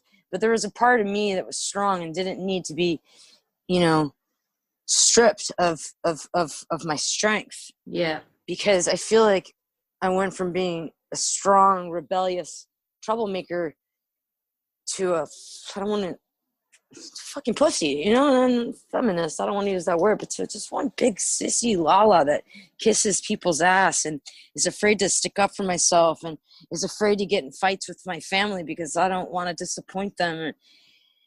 I just feel like the staff didn't have credentials, and they didn't have the education to deal with people with ADHD, bipolar disorder. I mean, I had a friend that was diagnosed schizophrenic after he left CEDU. Now he's full blown. I mean, I know that's that age, but I think trauma can jumpstart that as well. Well, they didn't even have any formal education in teaching. I don't remember seeing a psychiatrist. I don't remember going to them and talking to them about, like, I only remember talking about my feelings in the most inappropriate ways. And now I'm in the real world and I don't know how to appropriately talk about my feelings. So I push my family away. And I think that can also contribute to, you know, a lot of my mental health, because when you go to CEDU, you hear all these people's stories, and unless you're a narcissist, I mean, how can you not be empathetic? Yeah. Yeah. So, you know, me out in the real world. What do you think the next step is for? Well, I'm just finally at the top of the list of dialectical behavior therapy, DBT. It's kind of like if you go to Hazel, Betty Ford, or any kind of alcohol treatment, they're going to use cognitive behavior treatment, CBT, which both are great. People with like bipolar, borderline, have personality disorders, and a lot of people that left CEDU have a personality disorder.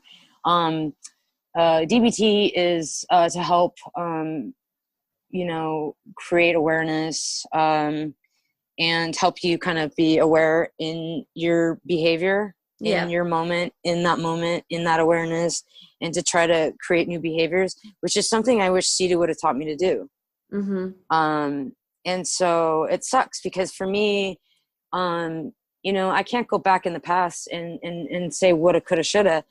But had I had the proper help, I know that I would be fairly successful as a DJ or a tour guide, or, you know, but I live in so much insecurity now, and I live in so much gaslight, and I live in so much, constantly questioning my reality, and so much disapproval and invalidation, that I feel lonely. And then when I feel lonely, I want to open up. And the minute I open up, I get gaslit again. So it gets to a point where I want to shut down. So there's the point to me that I just want to completely shut down and forget about everything that ever happened to me. But I don't have that luxury, because when you're screamed at for so long, when you're meant to tell your story you don't have the luxury of forgetting.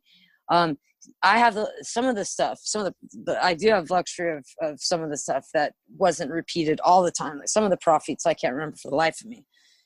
But pre-CEDU stuff that they made you repeat, how do I got to go now as a 39-year-old and go back and not only help myself from the shit that CEDU hurt me, but the shit that hurt me to get me sent to CEDU. Yeah. And so I feel like I'm such a late bloomer.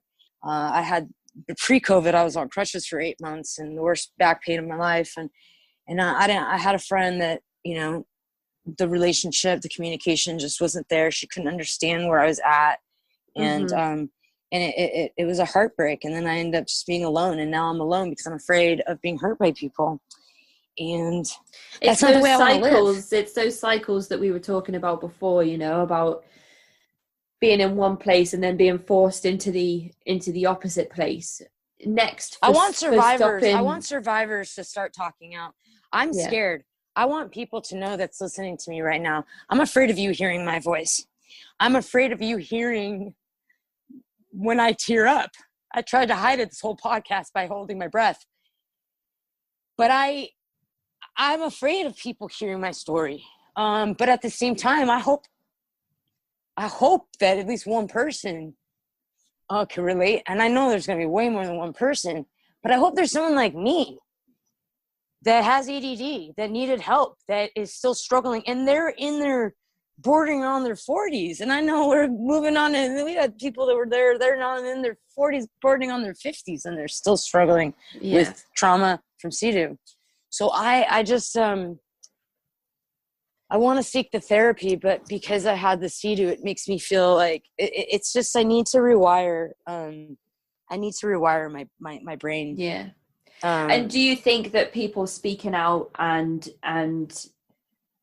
coming forward with these stories and testimonies, do you think that's the next step for not only shedding a light on the industry from 2 decades ago, but also the industry going forward? Yeah. It takes a special person to do this, and I didn't know if I was going to be that person. I thought, I'm that person. I have a big mouth, I'm strong-willed, and this shit needs to be exposed. And then towards closer and closer to the podcast, I started to scare myself, question myself, worried about judgment, shit like that. But the truth is I got to get over that. And the more and more I hear about other people and their experience, the more it helps me feel less alone. And we live in a world of close to 8 billion people. And when you are in a room and you feel so alone, but people are talking to you, and you got friends, you think people like you, but you go home alone, you feel like you have no one. That's like how I felt pre-CEDU. And then you send me to CEDU and trick me into believing that I'm fixed. And I have this false sense of reality as an adult. And I try to go accomplish things that I wasn't quite ready for, and I either failed myself or sabotage, big self-sabotager. Right before I succeed, I'll sabotage. But I just don't want people to feel alone, because I felt so alone. And when you don't have people that can understand that kind of people belittle, oh, it's just 2 years. I spent 2 years in prison. People belittle it. I have, Michael spent time in the war, and he talks about CEDU more than he talks about Afghanistan. Yeah. So for me, knowing that, I get gaslighted by ignorant people. My mom says, well, at least you're not an orphan.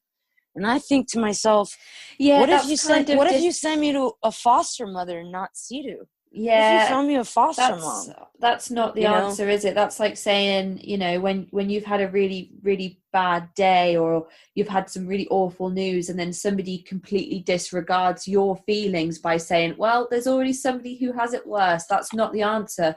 People do that all the time, and now I'm doing the it way to myself. You feel is subjective to yourself, and only you know how you feel, and you're within your rights to have certain thoughts and feelings and reactions and emotions about things. So somebody saying, well, there's already somebody worse off than you, that's not the answer. Yeah I'll just discredit myself, devalue myself.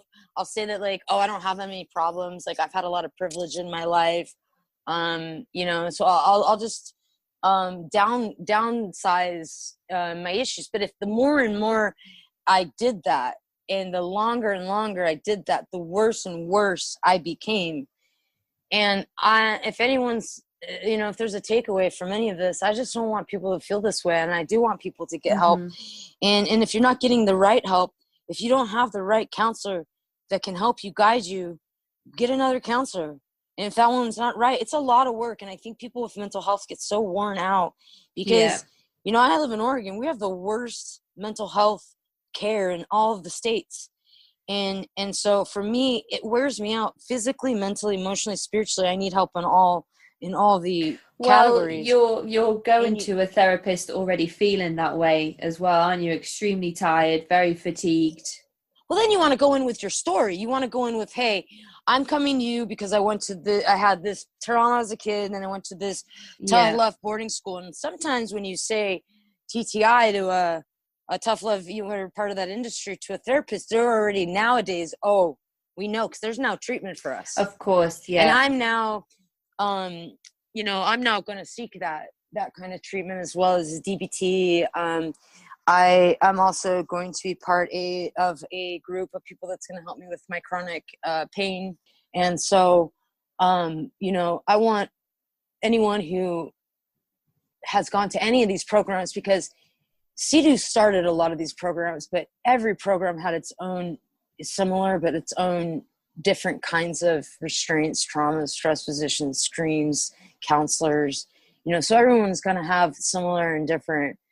Even Michael and I have such similarities and such different things. He never got to, they didn't have field trips. I got off campus probably 6 times in a field trip in 2 years, so there's going to be different traumas. There's going to be different levels of traumas. There's going to be some that are, you don't really realize that it's affecting you. You just kind of go, you start to blame yourself, going, oh, it's just me. But then there's going to be other people that have actual straight up PTSD, have nightmares, can't sleep, can't talk to people, burn bridges, lash out, don't answer their phones, don't leave their apartments. So reaching out and talking to people is really healthy. And sometimes for certain people, reliving this, you told me this, if this is going to trigger me, let me know. And I'm like, dude, thank you so much for caring, but I have lived a whole life of triggers. But I want people that feel this way, either to contact me like I was able to contact you or Michael. Yeah. And also just support groups are really good. Talking to people that have been there, and normalizing, when you normalize something that you should have never normalized, you need to talk to other people, because if someone else hasn't gone through that, they cannot, for the life of them, no matter how much you describe CEDU, they're not going to understand it to the fullest degree. Yeah. So any of those people like me, I was scared to tell my story because I didn't think I had it bad enough, but when I think back at Russ and Janine and that, and the dancing and the Helen Keller and the having to act like Chicken Little and quack around my peer group, humiliating myself, and then being the exploding Pooh Bear and having to throw red paint, looking like I started my period, and just humiliation to break you down. And I don't want people to think that that's normal. I don't want people that went through this experience to go the rest of their life normalizing this and thinking that the rest of their life that it's your fault, not your parents. And I'm not saying every parent's are to blame. A lot of young parents like mine did the best they could and worked and were absentee. And I was a troubled kid. They didn't know what to do with me. So I don't want people to feel alone. I don't want people to feel the way I feel on a daily basis. So I wanted to try to do this. I got pumped, and then I chickened out, and then people said, you're being really brave for doing this. Mm-hmm. And then I said, once someone told me, I got 3 people that told me I was brave. Once then I started to get scared because I didn't feel brave doing this podcast. I said, hey, I'm just going to tell my feelings. I'm just going to tell a few listeners my story. But then when I find out that this could actually go somewhere, I can't completely 100% blame CEDU, but the tactics at CEDU made it really hard for me to adapt to this crazy world that we already live in. None of these people that I talk to communicate the way I communicate. Mm-hmm. I think that's universal for CEDU survivors. I know myself and Michael had a conversation about that exact same thing. But I just wanted to... I want parents too. I want, if any parents hear this, that sent their kids there. Like if this gets to my mom and dad, if this gets to so-and-so's mom and dad, or so-and-so's mom and dad, and you've been, spending all this time like downgrading what CEDU did to your kid, please believe your kid. Listen to them. Yeah. Validate them. Most of us do blame you, but most of us don't blame you, because most of us know. I had a lot of issues with my mom. I got a lot of anger with my mom. Fine, that's it. But I know how desperate my parents were to get me help. I don't blame them for being conned. Yeah. Yeah. And I don't blame them for my abuse that I suffered at CEDU.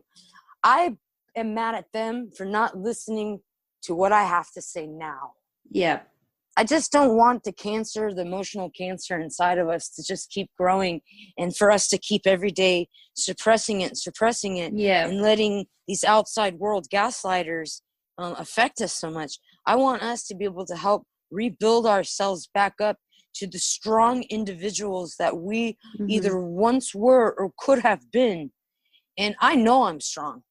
I'm still here on this planet living. Yeah. Yeah. And so I have to give myself that credit, but I still go through my head saying I'm weak because of what other people don't understand about me. And so for me, I think that support groups, reaching out, exposing these schools, not only are going to help close them down one after another, they're going to help other professionals, actual professionals that went 4-8 years of medical, clinical, psychology schools. They got PhDs, MDs, NDs, ALIs, RNs, I mean, whatever. As long as you got a freaking acronym, treat me. But if you're just an alumni, go away. But if you can get a professional to help you sort through this mental chaos, and I know I'm ADD, so my mental chaos is a little different than other people, but it could help you. And then just one person in your family validating you. Yeah. Yeah. Your whole family doesn't have to validate you. For me, I just need like my dad to just, mostly I really want my mom, but my dad is like, get over it. Like, I don't want to hear you talk about CEDU anymore. But I'm not talking about CEDU to make him feel bad. I'm talking about CEDU to tell him the reason I talk so much about myself and about my story and about this is because of CEDU. And every time I blame CEDU for something CEDU made me, he says, stop blaming CEDU. And it's almost like start taking responsibility for yourself. I understand to a certain age, you got to start taking responsibility for your life. I do, and I'm doing that. But when you're doing that and you're doing the work and you're getting the counseling and you're still receiving the gaslighting as if you're not doing anything to help yourself, that hurts the cause, that hurts your cause. Yeah. And so, for me, what I want to learn is just to, block out certain people's ignorance and gaslighting and keep talking to people that understand the aftermath. Because even if you don't remember, if you blocked out a lot and you can only remember portions of these experiences and these years of these programs, there's a reason for that, and don't blame yourself for that. That's a way to protect yourself. And it's weird because in that same sense, that's a way to protect myself. I now don't have a way to really protect myself in this other way that I need here in outside CEDU real world. So seeking actual clinical psychologists that have dug deep into the troubled teen industry, that have background in helping reverse the trauma. That's where I'm at. That's where I'm heading out. And this is what this podcast is. Not only me being able to kind of ramble, and there's a lot of heavy stuff that we missed because we didn't go through the list in order. But there's a lot of healing to do. And these schools aren't a save-all, and some people, okay, you're going to hear your CEDU save some people, cool. It didn't save a lot of us. It screwed a lot of us up. And we need to get the help. So if you find yourself at home fearing reaching out, fearing that embarrassment, fearing that humiliation, fearing that reliving that trauma, some people can't relive that trauma. It's going to set them off into of downward spiral, and I know that. So some people, if you hear this and you feel that that's your road, don't go down it until you're ready. You even gave me that advice, and I said, no, I'm going down it whether I'm ready or not, because I already have therapy lined up, you know. So and I'm starting to talk more and more about with my doctors and people in my life about CEDU, whether it pushes them away. But I'm actually, you know, I know what it's like to have to force yourself to be seen and force yourself to be heard. You know, sometimes your parents just want you to be seen, not be heard. And CEDU wanted a lot of that too, minus the screening. They wanted them to be who they didn't want you to be who you wanted to be. They wanted you to be who they wanted you to be. Yeah. And now I struggle with who am I and who am I? Who am I? Who is them? Because I'm me. I know who I am, but what part of me is stuff that I need to get rid of to become who I really am. Yeah. Because I am also CEDU. I am a CEDU survivor. It's definitely going to be a journey of rediscovery of yourself and parts of your personality that were always there and parts of it that were developed during your time at CEDU. That's a pivotal point in a child's life, you know. Yeah. And I just can't get over. I just got to say, you can't take troubled teens and scream at them and scream at them and scream at them and make us scream at our parents and make us scream at the fucking birds and the goddamn bees. I mean, they made us scream and say, they made us say everything. I mean, they made us, you can't do that. And how do you reverse those psychological traumas? How do I, on a personal level? I got some plans, but you know, when will I get overseeded? Will I ever get overseeded?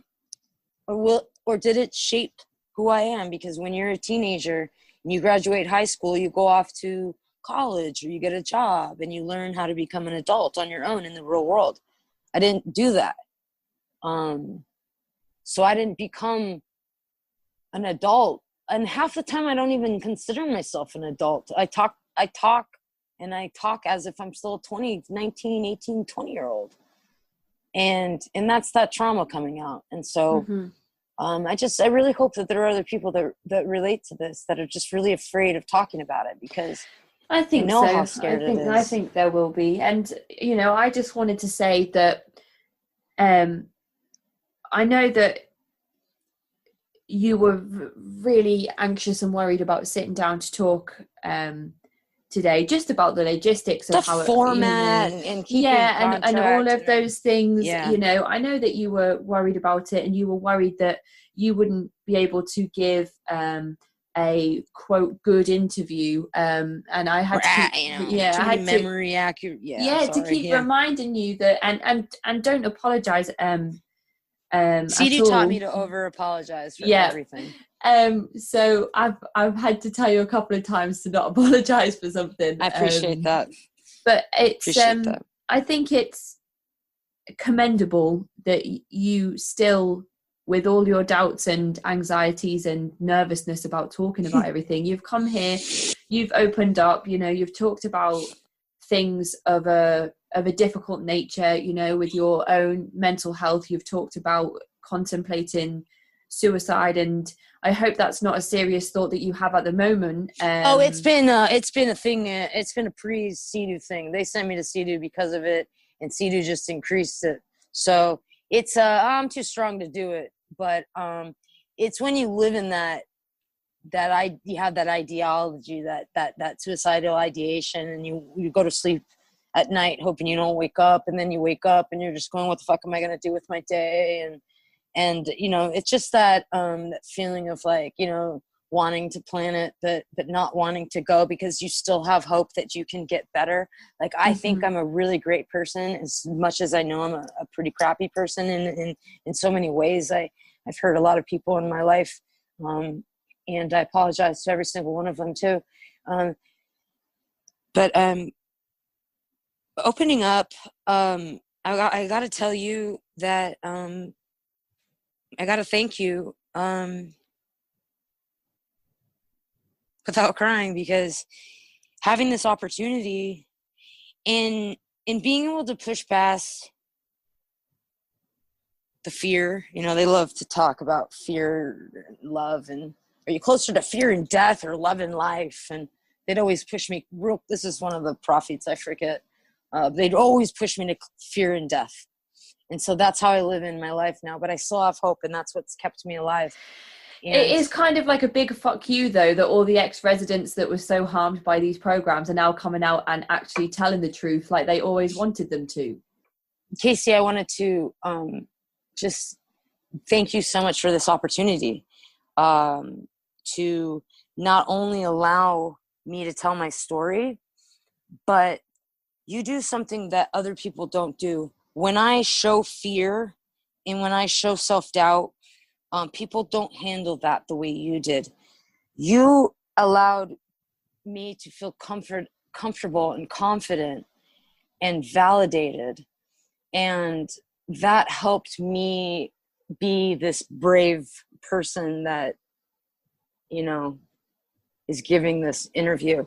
And I really do want to give a shout out to Michael for giving, you know, this information to you, because I know you're a cult girl, and so I love that you're covering all these cults, and I'm really grateful that you're covering ours, because I know it affects a lot of us. And I want to thank you know, a couple of friends I'm not going to use by names, but there's some people like Medium Anonymous, who I know, I was there with, and Leon Chef, which you know, rest in peace, brother, because he led this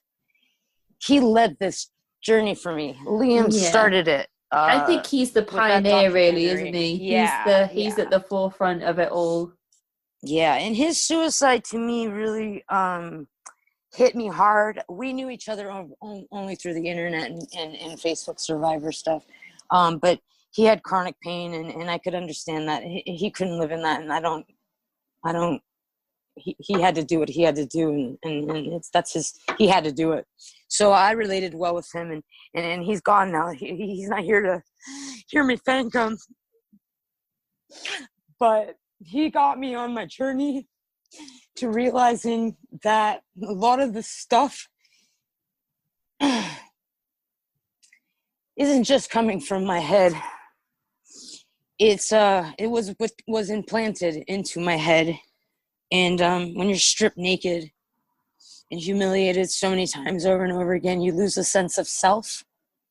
And then when you have people help you find yourself back, it's powerful. So Liam did the documentary, and I watched that thing a couple of years ago, and that helped me. And it was a different time. But then I came across Medium Anonymous's paper or article, and I read that, and I sent that to some friends so they can understand me a little better, and that was cool. And then I came across your podcast, and I listened on, which I already knew all about, and I listened to Michael, and Michael had a lot of similar stories to, you know, Liam's, but he had hardcore stuff. So I also want to thank a person you may not know of, but her name is Jody Hobbs. And she's also a survivor of I don't know the place she went, but it was, I don't know if it was a CEDU off school, but it was like a warehouse, and they were put in isolation, hogtied. I mean, they had it worse than me, but she had started the, it's called YeahYeah. It's the Survivors of Institutional Abuse. And I just want to, to close out with thanking her she was just on the mainstream TV show, The Doctors. You know, I would have rather had those fake Dr. Oz's than Russ's and Janine's. They would have done a better job on us, these fake TV doctors. I would rather have Dr. freaking Phil, man. I would have loved Dr. Phil to be my Russ. You know, no joke. I'll take that tough love, because that tough love came with, understandings of things and shit. But these people that are coming out, you included Michael, Medium Anonymous, Jody, thank you guys all. There's a woman named Liz. I don't know her last name. She works with Jody Hobbs. So if anyone needs help, there is therapy that is becoming more and more common for people that are seeking therapy from these places. So if you did go to a troubled youth or a troubled teen school, a CEDU, an Ascent, a Provo, or RMA, a Mount Bachelor, a border, all these places that are all over the country, and even in Mexico, Somalia, I had friends go. Other countries, it's these places that really tortured and abused them. If you have gone through these experiences, go to SIA's website, Survivors of Institutional Abuse, and Liz is a clinical psychologist. She's also a survivor, and she went off to become a clinical psychologist that now helps people with the trauma that they experienced in these troubled teen institutions. Okay, and so I want to thank everyone that's a part of this. I also want to thank the people that are your GoFundMe, your people that are helping you afford to keep this podcast up and going. I want to thank everybody that's helping you do your thing, and I want to thank you directly, because it's people like you that allow people like me to feel safe and comfortable, and just even reminding me to stop apologizing is something that is so cool. It's something so little is so powerful. Yeah, I think it's a privilege for me to be able to sit here and be trusted with people's stories and memories. It's not easy for people to open up and talk about difficult memories from their pasts, let alone the particular topics that we look at when we talk with, survivors of cults specifically, and the especially trauma, when their memories are all choppy. Yeah, and the abuse that's been inflicted, and trying to talk about things that have damaged them so psychologically. So it really is a privilege for me to be able to sit here and have you decide to open up to me and personally tell me your stories and trust me with those things, and know that I'll try and treat the content with the respect that it deserves. And I think that you are extremely brave by coming and speaking to me, and the few people that will listen. It's not a big platform. You got about 100 and something followers. Yeah, we're building a platform slowly, but it's an opportunity for you to be listened to, and just know that I truly appreciate you, and I appreciate the time you've given me and the stories that you've given me. Well, I'm an open book, and for me, I'm an open book. The problem is when you open your book and you start reading it to people that don't want to hear it. And I think eventually, hopefully, you'll get to the point where you have the people that, they can't put their book down and they need to know what happens in the next chapter and the next chapter. And the people that don't want to read the book, hopefully you can let those people go. Maybe that will come with your healing journey and the more therapy that you have. But I'm definitely a person that, is interested. And I'm sure that there will be people that will reach out and, and either remember you personally from the time they spent with you at CEDU, or would like to get in touch and talk more. So I mean, because they got to understand that we were pinned against each other. I mean, some of my peers yelled at me and I yelled at some of my peers. And so some of this abuse that we were pinned against, we were pinned against each other. Some of this abuse, I don't remember me bullying I remember some stuff, but I don't remember a lot of the bullying I received. A lot of it was blocked out. So if some of the people that I was there with and I had, my attitude problem and I hurt you, I would definitely like to go back, because there's a lot of trauma that happens. You don't know yourself when you're acting a certain way and you behave a certain way because you're reacting based on emotions you don't know how to control. And so some of the techniques that they had, especially in raps, and you'd get at the edge of your seat screaming at the person at the top of their lungs for whatever reason. If I did that to any of the listeners that were there, we were forced to. And I'm no saint. So I'm no saint, and I prefer to call myself a survivor of CEDU, not a victim. But there is help here. There is help here. Yeah. You know, I can always be contacted. Websites. You can be contacted. I'm sure if anybody was to reach out to me and ask for your email address, you'd absolutely. be happy for that. There's the CEDU Legacy website that I know has a ton of resources. You know, these podcast episodes, they go up on the CEDU Legacy website as well. Super. So that's helpful. There's a ton of really, really interesting archive material on the website, and there's the troubled teen industry subreddit as well, which has been really helpful. So I know a lot of survivors, but you know, some of us feel so unloved, and it's funny that if we were just to be able to tell our stories with some compassionate people around us to validate us, that little bit goes a long way. I mean, the healing that you get when you just get, like Deepak Chopra says, if your doctor's more likely to believe you and care for you, you're more likely to heal. Mm-hmm. So that goes along with friends, parents, counselors. You know, it goes along with people, peers, people in your life. And I just, for me, I really want people to understand that if we're all going to have, I'm speaking from mine. So if people have other traumas and stuff, you know, really how you can. But with my trauma, if you have trouble loving yourself and you have self-esteem issues and you're constantly gaslighting yourself and you're just constantly criticizing yourself, the best thing that you can do is reverse that and to talk to someone who's going to validate you and rebuild you up in the way that you want to be, because I am a good person with some bad qualities or traits or whatever.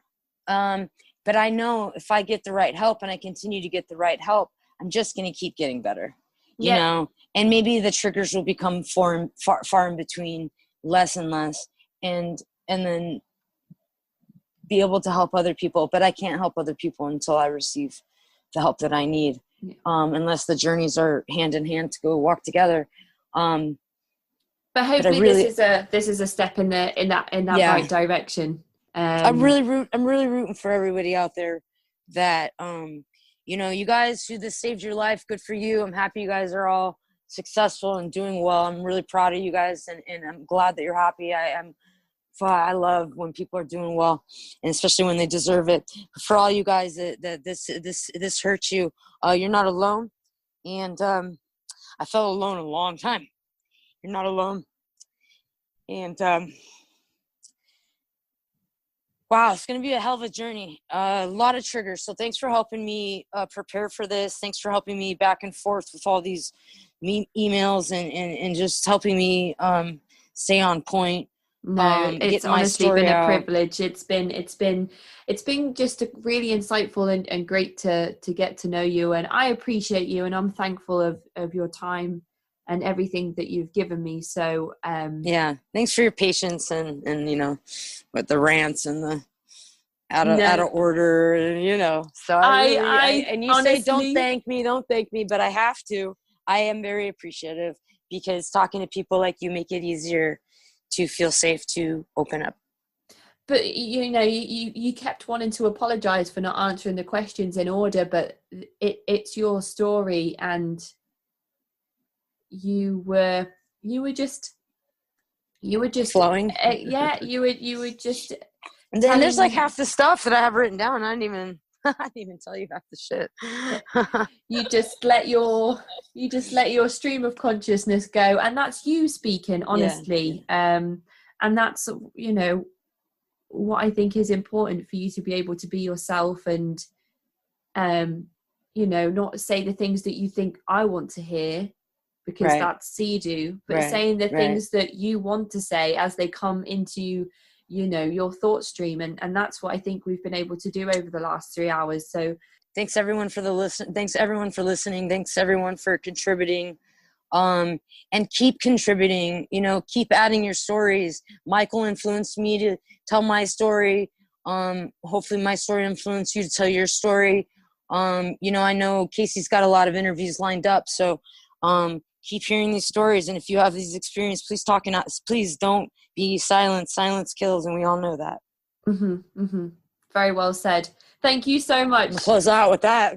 So thank you very much, YeahYeah, and enjoy the rest of your day. Thank you.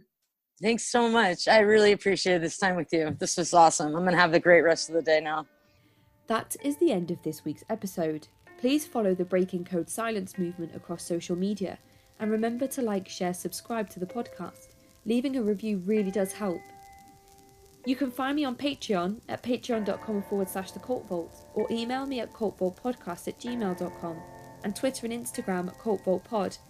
I'm your speaker, Casey, and this has been the Cult Vault.